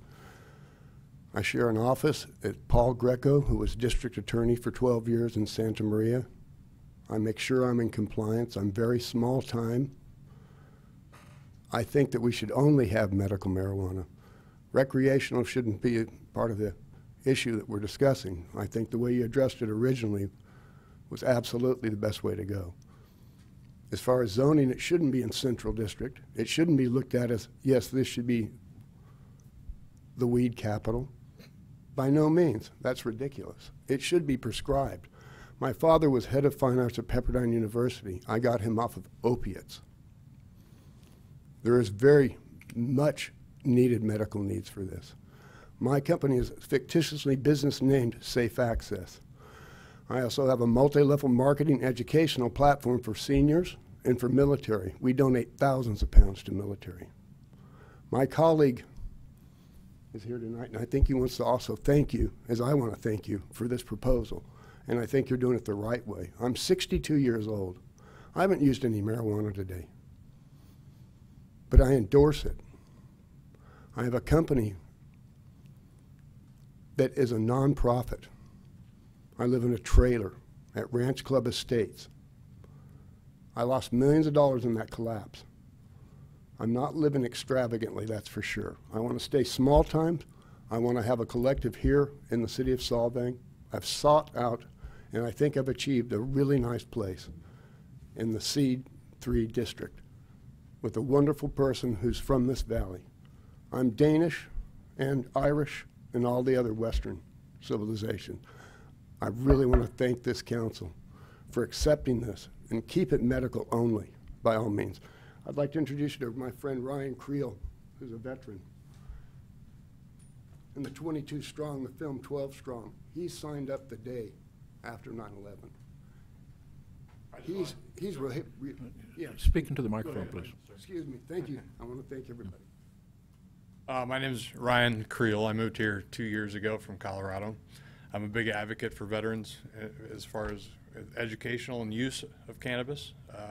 As of about 6 weeks ago, the VA has finally, put out the recommendations that VA doctors can give recommendations. So even though it is federally illegal, which is 100% correct, is that the VA now cannot, hold back a veteran for using cannabis. I currently, when I got out, I had brain surgery. I was wounded several times. I was on 14 medications before I started using cannabis. I only use cannabis now. The other medication, it didn't work. I've had a lot of friends that have come off of opiates. I've worked with an organization here in California called California Veteran Medicine. And I just wanted to say thank you because there needs to be more access. There needs to be more education to the public and to patients so they for proper dosage and titration of cannabis-related products. So I just wanted to say thank you. Thank you. Is there anyone else who wishes to speak? Seeing none, we'll bring it back to the council for action. Who would like to start? Karen? Yeah, I have a question for the gentleman. I believe your name is Martine. Is that correct? Although I got the gist of what you were saying because you actually were doing pros and cons. If I'm correct in recapping what you said, that you are an experienced professional in this industry. So I just wanted to make that. Okay, thank you very much. Thank you. And then I have a question for our council. I know that our draft ordinance was to permit the medical cannabis dispensaries. However, what I'm reading right now is that the city attorney office therefore recommends that in addition to allowing a dispensary, the change allow heavy regulated other medical cannabis uses in the same location, namely manufacture, testing, distributing, delivery, and storing. And I believe this is because of the difficulty in having to separate the two products, correct? The short answer to that is yes. One of the difficulties that we encountered when we were going through this process is another city had a problem in that they fully intended to allow medicinal delivery services, but they forgot to allow any kind of warehousing or storage or anything else within the city. So they allowed it on paper, but there was no real opportunity to do it. You certainly have the right to say no to any one of these types of uses, but I would just suggest to you that the process be permitted to go through the administrative regulatory permit process and make a determination of whether or not the particular business is appropriate in connection. In other words, does the type of business being proposed further the council's interest in providing the opportunity for residents of Solvang and the surrounding area an opportunity to have a place to obtain medicinal cannabis? If it works out that you're finding that that's not an effective approach, those permits last for a year. You have an opportunity to try it for a year. If it doesn't work out, then we don't renew the permit after that point. You also have the opportunity during that year to revise the ordinance, and you can do what you've done with the commercial or the recreational provisions and just outright ban those types of activities. So it's an opportunity. Because we didn't get specific direction with each of those, what we tried to do is provide you the most flexibility within the direction that we were given to allow the type of medicinal cannabis dispensary uses that we were directed to look into. Okay, thank you. And then I just want to assure the public that there was no intention for us to put any type of a dispensary downtown Solvang. And as a matter of fact, we were looking at the C3 zone, which our city planning commission had also recommended. Neil, would you have something to say? No, I'm in support of it. So, I mean, I'm ready to make a motion and move forward, but I'll hear what everyone else has to say. Are there any other comments? Yeah, I have some comments and I have some concerns. In our ordinance, we do not limit the number of such establishments. I don't want to see 50 of them down in the C3. I think I'd like to see a number as to how many we are going to allow, if that's appropriate. I know other cities have advertised that there is a period for providers to make application, not the full application, but an application that they are interested in coming to Solvang and providing this service. And I think that would be smart of us to do. I think they've done that up at Grover Beach. And from that point, then go on to the full-blown application, whatever that might look like. I just think we need to make it very, very clear that this is for medicinal uses and not recreation. So I've had people come up to me and say, well, where's the pot shop going to be? And I said, that's not kind of the marijuana that we're going to have here. It's not that kind of cannabis. And their faces drop. You have to go someplace else. Can the city issue a license? Do we issue a license, or just the state issue a license? The short answer is both. You have to have a state license to engage in the type of activities that are contemplated by the city's ordinance, but on top of that, the operator would need to obtain a regulatory permit from the city as well. Okay. And do we have a format for that? It's going to be developed if there's a provision in the ordinance that allows the city manager to establish additional administrative regulations as are necessary to carry out the chapter. So as part of that process, staff would be developing application forms, looking for opportunities to do background checks as appropriate under the ordinance. So the overarching structure is established, but there's some flexibility at the staff level to ensure that those are carried out without having to come back to council for the form of the application form or similar things that are handled better and more quickly at an administrative level. Okay. And I can answer the other two questions that you had about the number of the locations. Under section 5-4-3-5 D, it says the number of each type of medical cannabis facility permitted in the city may be limited or restricted by resolution of the city council. You'll have that opportunity. You can do it in the ordinance, but to allow the flexibility for the council to try it out, so to speak, it's easier just to set it by resolution. As far as the application period, that's also covered in that same section. It says that the applications for the required regulatory permit may be submitted during those application periods as may be designated from time to time by the city manager. Okay. And then I don't know how all this works. But I don't know that I want to see the processing of cannabis in any of our shops. I would like to see the sale of the finished product. And I don't know if that's reasonable, if that's something that can be done. I see some heads out there shaking. Yes, that we can just have the finished product. Yeah. Can I talk? Sure, come on up. Please come to the microphone.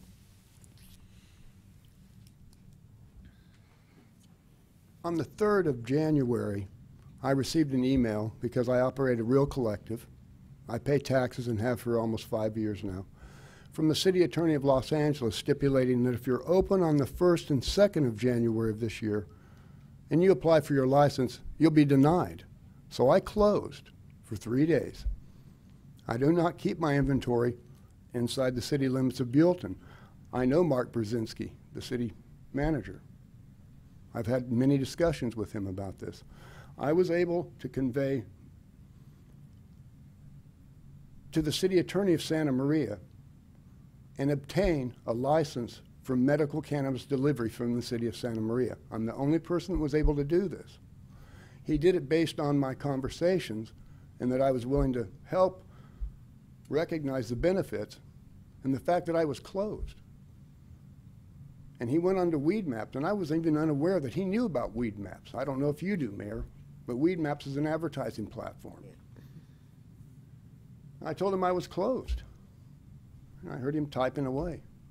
And he asked me, well, you must be San Ynez Valley Safe Access because you're closed and all the other icons are open. And I said, yeah, I'd like to be able to stay in service. Can you help me? We talked for 45 minutes. February 5th, I received that license. I've stayed in compliance. They made me get on office for inspection by planning and zoning. I had to go through a series of inspections and get signatures. I had 4 hours with my attorney today at my office in Santa Maria preparing for this tonight. I think what we're trying to adapt here seems like a very responsible way, and a way to also be compassionate and allow cannabis use. And the way you're adapting it seems very smart. And the reason I'm bringing this up, I've exposed my soft underbelly. I have nothing to hide. I'm not daisy chaining licenses and trying to acquire 150 permits to grow cannabis. I have a cultivation license. I use 1/10, a couple hundred plants. I'm small time. That's the way I want to keep it. I'm a member of this community. I live here. I own a home here. I'm going to stay here. And I'd like to stay in compliance. I'd like to have a dispensary here and work with you guys and adapt these new ordinances, if you'd let me. Did you get your question answered? Yes. Yes. Well, I have one question while you're Yes, there. If you were strictly retail without the testing lab and the wholesale and the shipping and all that, would that be a hardship, or could you manage your business for just me, as strictly as a retail shop? Since I'm a cultivator, sir, I only cultivate for my patient base. Therefore, I don't get product from anybody else. I don't have to worry about additives. Eagle 20, any type of chemical that might be used, turned into a carcinogen. So I have mine lab tested, but since I'm so small, I don't have to worry about distribution. I don't take it outside of my patient base. You take your product to the testing lab for testing, they certify it, and you bring it back and package it yourself? That is absolutely correct. Is that part of the retail thing, the packaging? The processing and distribution are discussed generally in that, but as far as getting down to a separate license for someone who just processes the product, that's not something we're contemplating in here, although that is something that certainly the council could do if it wanted to do. One of the difficulties that we have at this point is the state issues, I want to say it's 19 different types of licenses for cannabis uses. Talks about distribution, processing, testing, and a state license is available for each of those. Those regulations went into effect fairly recently. I say fairly recently, not very long ago. So everybody is learning as we go along as to what constitutes distribution. Is distribution delivery? Well, you can assert that distribution is delivery, but distribution is typically more along the lines of from the cultivator to the various outlets rather than delivery to the end product. So we're learning what the state regulations are as they're interpreted and enforced from the top down. From our standpoint, we would have an opportunity to examine any application that came in by understanding exactly what type of business model they're looking at for their dispensary. If their dispensary is a large-scale 25,000 square foot commercial processing plant where truckloads of medicinal cannabis are coming in and they're packaging it, that may not be the kind of business that you want in town. If you're looking for a storefront opportunity for patients to obtain medicinal cannabis, that may be what you're looking for. That is something that we at the staff level can weed out, so to speak, at the time an application comes in. I should have been more clear and defined. I was talking specifically about dried flower. Any other products, I do not manufacture. Anything like that would be a cartridge that's lab tested, not by me. I do carry certain products like that. The only product that I process would be drying a flower and curing it. That's the only thing that I would package, sir. Anything else would be lab tested and created under a health code for the county and state of California. Somebody else would package that. That is just correct, to be a retailer from by that is correct. I have a retail wholesaler license from Santa Maria, but that's why I said I would love to sit down and help you adapt these ordinances and work with you. I was speaking specifically on dried flower, which would be considered for marijuana cigarettes or pipe use. I don't do any other type of manufacturing. Is that an application, smoking medicinal? Is that a method of taking in medicinal marijuana is through smoking? Yes. Yes. Through a cigarette. So I hope that that helped define exactly what I meant by manufacturing. It was just the growing of the marijuana. Okay, thank you. Thank you. I'd actually like to hear, thank you, sir. Thank you. I'd like to hear from Martine again because he just raised his hand.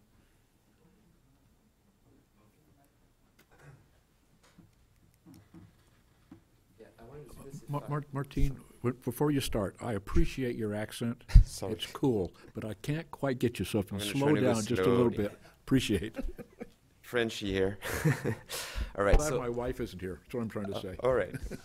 I would like to specify and clarify that when you're in a medical dispensary context, you need a lot of diversity on your shelves because every single strain has its own specific properties.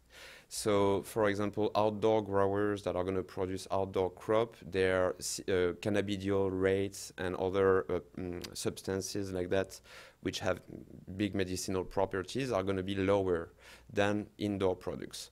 So if you're in a medical context, you really want to handle and deal with a lot of different distributors, medicinal distributors that are going to come and bring processed, packaged product. But you are not going to be able to relieve and help patients relieve their conditions if you don't have a huge diversity on your shelves. That's the only point I wanted to make clear. So people that don't want to deal with any distributors, I don't think it's the successful way to proceed. I really think you need, again, a big diversity, and again, you need extracts. Because, for example, people that are under chemotherapy right now need very high percentages of cannabidiol or THC, tetrahydrocannabinol, which are the two substances with the most properties. And for that, you really need to buy different profiles of strains. That's what I want to say. So Thank you would have actual product. You wouldn't be processing. I mean, I already currently work with a lot of different medical distributor in Los Angeles that could, or in the whole state, that could provide product for me. But I'm also, I want to have a different facility in a different place or county where I can manufacture, process my own products, my diversity of products, and bring it to the store here, basically. So okay. I could provide myself right Okay. Thank you. Thank you. Did that answer your question? Yes. Any other comments? Well, I want to get back to the one I've been harping on before. Sorry. And it's regarding smoking, you know. On section 5410, smoking prohibited, I would like to see that word enclosed in all enclosed public spaces. I'd like to see that word deleted. The thinking behind that is... Say that number one more time. That's on sheet 148.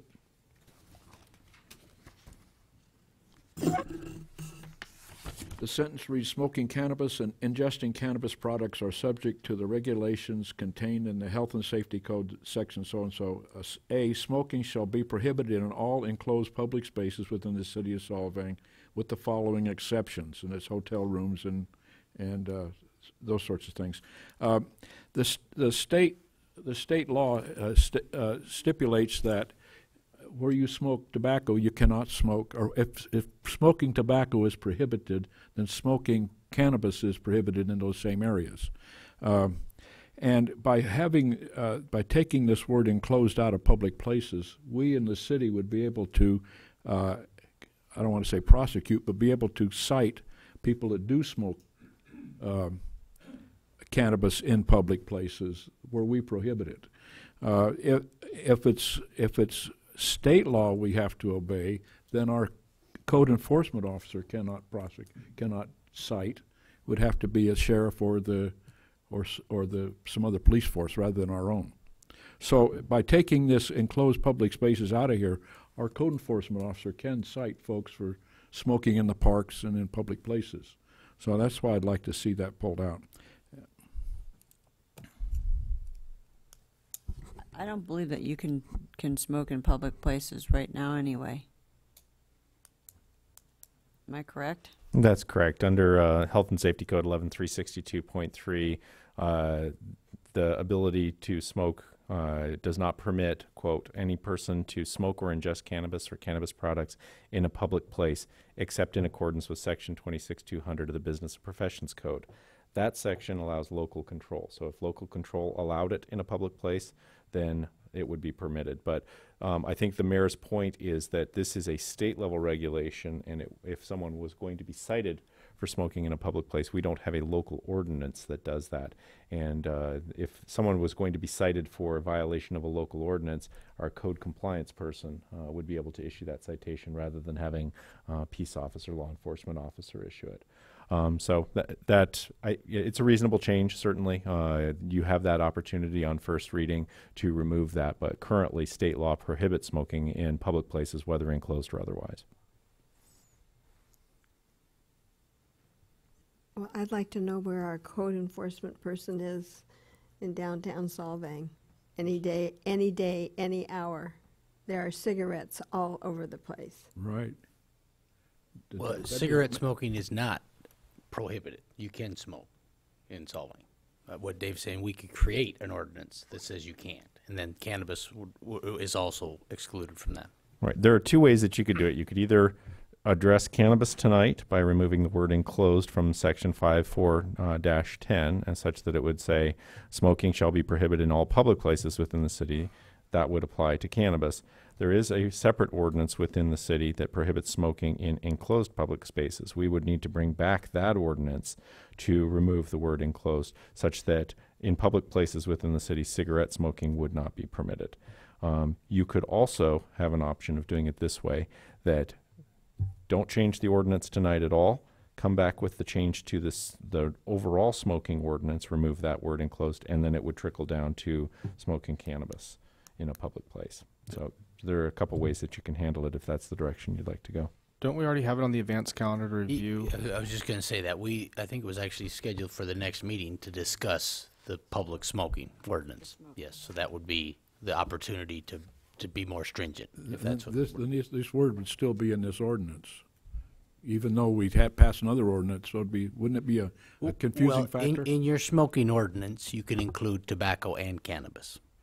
So that would right. But wouldn't somebody come along and say the word enclosed means that I don't have to be I can smoke it outside of enclosed areas. The current smoking prohibition ordinance that we have on the books does not differentiate between what is smoked. If someone was smoking, I don't know, sage, it would be covered by the city's current ordinance. So to the extent that that ordinance gets changed, we would be citing under that ordinance and not under this ordinance. You can certainly remove it. I mean, I'm not saying you can't. I can't imagine what the big deal is about not removing it. You know? I just don't think I don't think it's necessary. I think it's a given that people understand that they aren't going to be smoking cannabis in public. Well, there are bad guys that will probably ignore that, you know.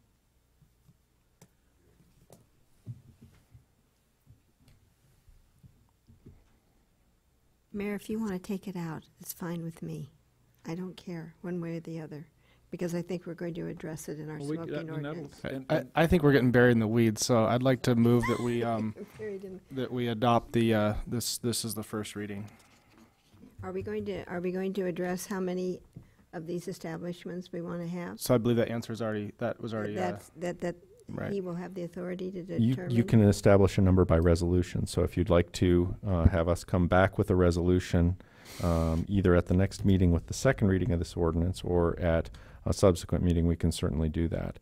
There is a provision in the current ordinance as presented to you that establishes waiting lists if a number is set forth. So we anticipated that issue.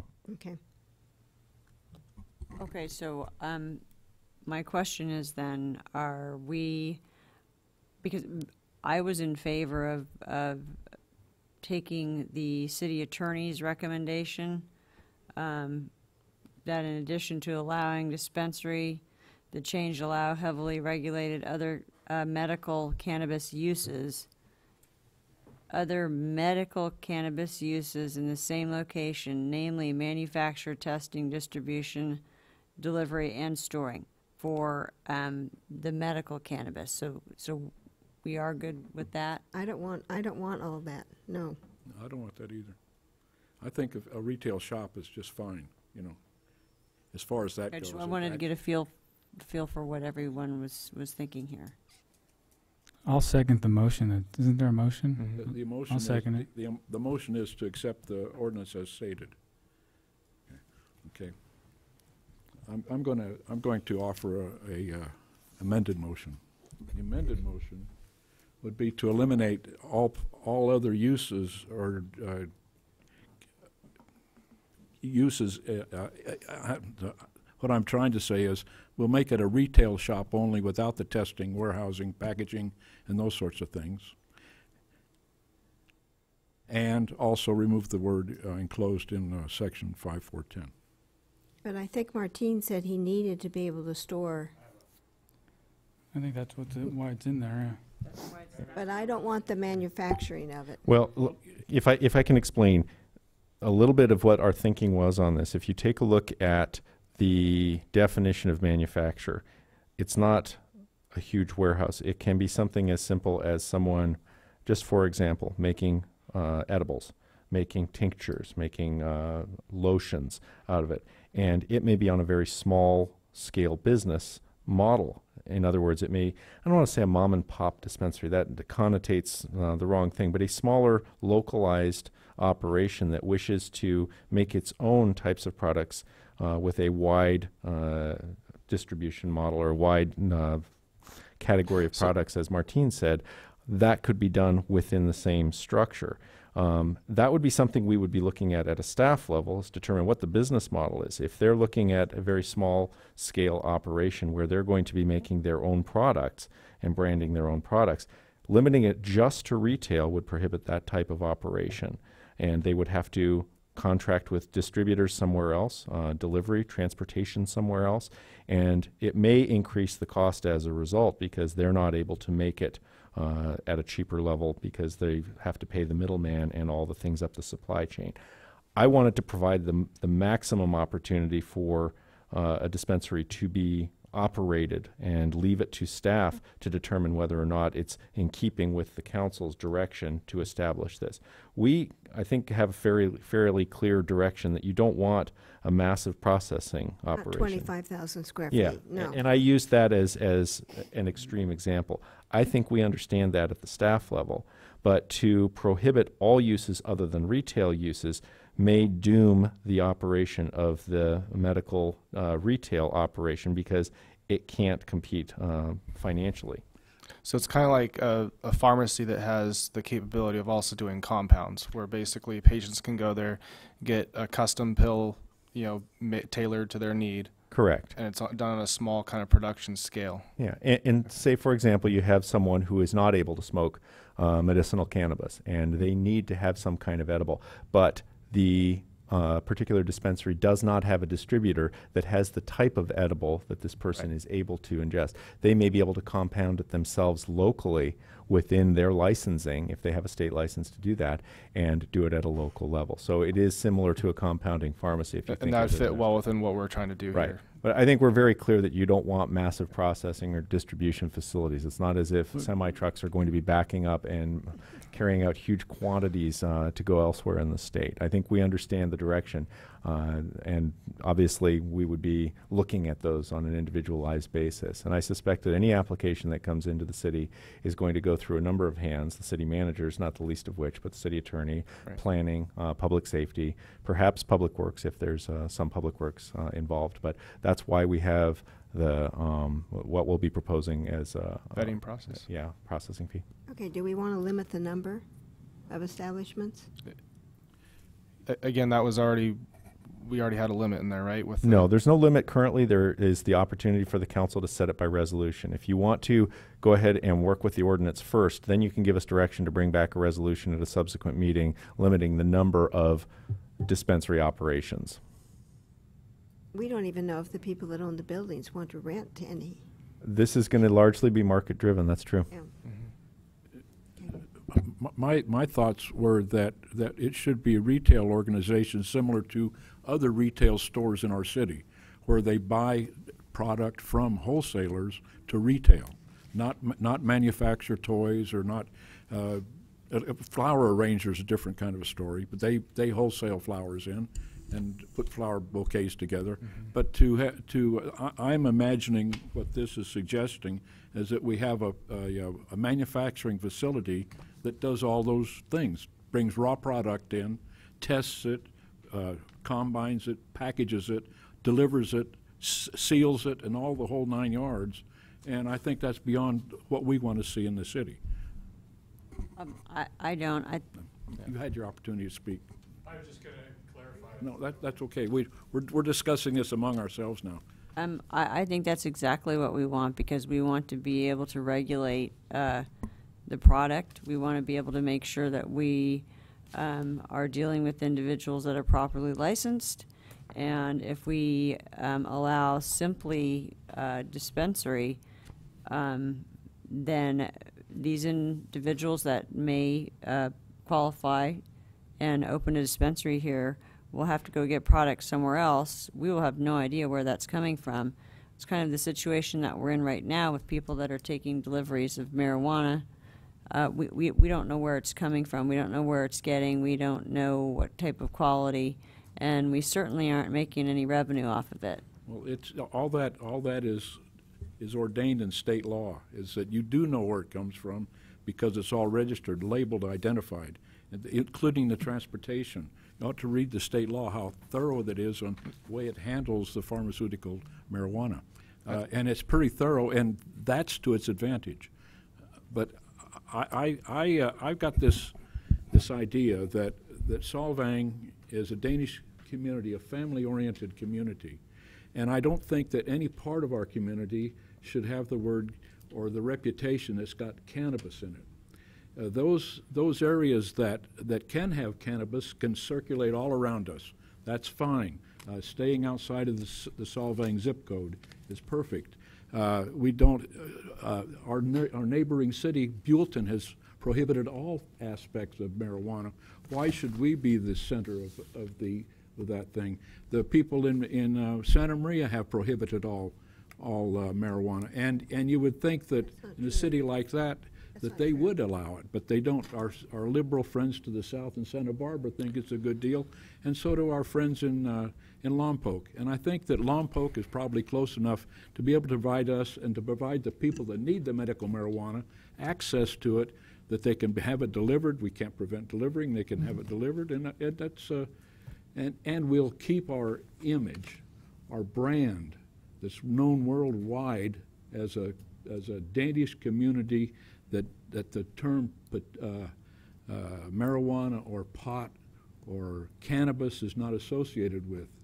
I think that's important to our revenues through bed tax and our tourist revenues, and that's my opinion. So let's let the vote answer it. So why don't we get through this motion and? Okay, I just want to make one comment in opposition to what he said. I would much rather go down to what I call the castle.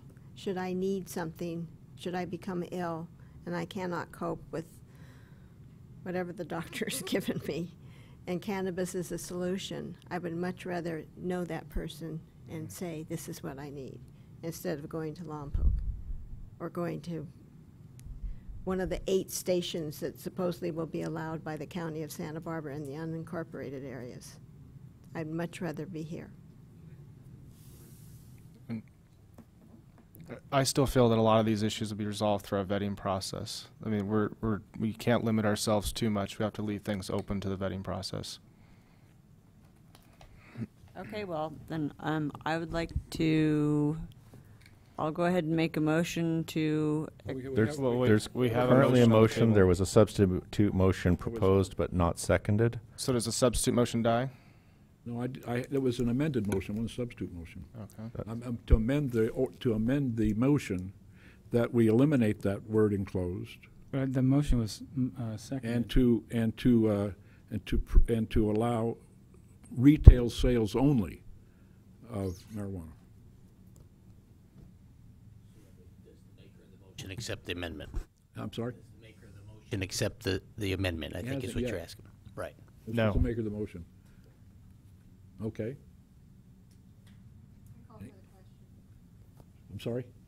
I call for the question. Right, will you, the motion's been made and seconded to accept the reading of of this ordinance as the first reading. Is that correct? Correct. Okay. Would you call the roll, please?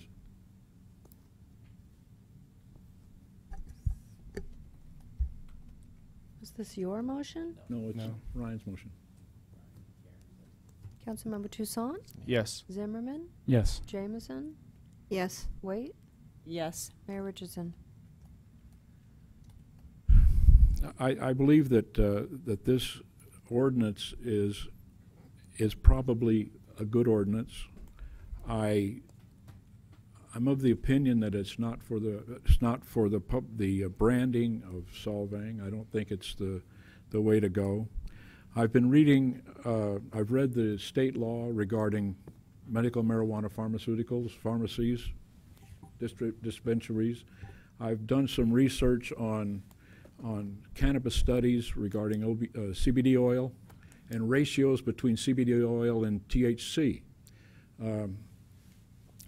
Those sorts of things I can understand. The hang-up I have is Solvang itself being known as the only city in the valley that sells marijuana product. And it's just disheartening to me. And so based on those comments, I vote no. So that passes with a 4-1. Thank you. On to next item. Item 8, League of California Cities Voting Delegate and Resolutions. Mr. Mayor, members of the council, annually the League of California Cities has their conference in September, and this year it's September 12th through the 14th, and the League does request each city council to consider the resolutions that are brought forth to the various committees of the League and give their voting delegate a position to vote on those resolutions. There are 2 resolutions that are proposed or will be proposed at the annual conference. One is a resolution of the League calling upon the League to respond to the increasing vulnerabilities to local municipal authority, control, and revenue, and explore the preparation of a ballot measure and/or constitutional amendment that would further strengthen local democracy and authority. And the second resolution is a declaration of its commitment of the League to support the repeal of preemption in California Food and Agricultural Code 11501.1 that prevents local governments from regulating pesticides. So the City Council needs to, 1, select a voting delegate, and 2, give that delegate direction as to how to vote on those 2 resolutions. That's my staff report. Any questions of staff report? With no questions of staff report, we'll take it to the public. Anybody in the public have any public comment on this item?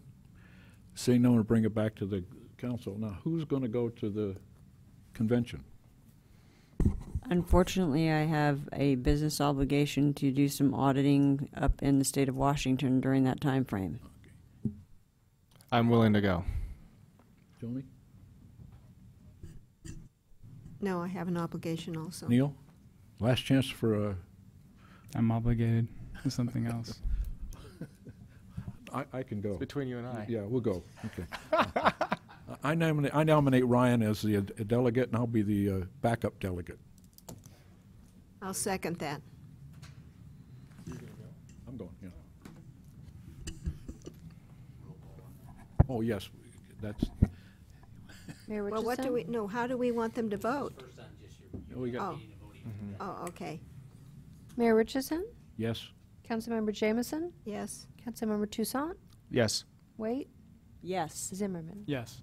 Okay, now, the vote on the action. It's pretty straightforward in my mind that we should vote yes on these two items.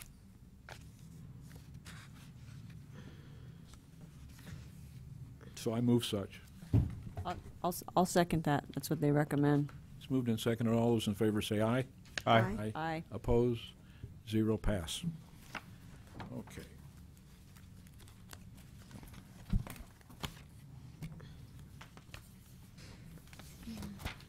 Water. Council member reports. Do we have any? Oh, yeah. I have a comment about the library. I know that Brad sent some information to Goleta Library probably about 3 weeks ago now. And I checked in with their librarian to find out what's going on, if we have a chance or not. And they're having a meeting next week to discuss both Buellton and Solvang as to whether or not they will be offering us their leadership. So we'll see. That's good. So I have 2 reports. One was we had a joint wastewater meeting, very productive, probably one of our best meetings.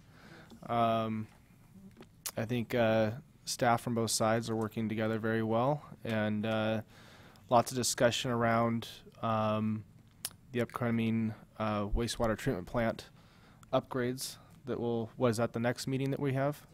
September? First meeting in September. First meeting in September. And then a little bit about the Fjord lift station smell down there. They're working on resolving the smell caused by the gas released down there. And then we also had a ad hoc meeting with ID number 1, and we talked about several advantages of a potential merger between the two. And then we also had a discussion around a long-term water purchase agreement with ID number 1, which would hopefully result in reducing the on-demand cost. So that's the high level of what took place there.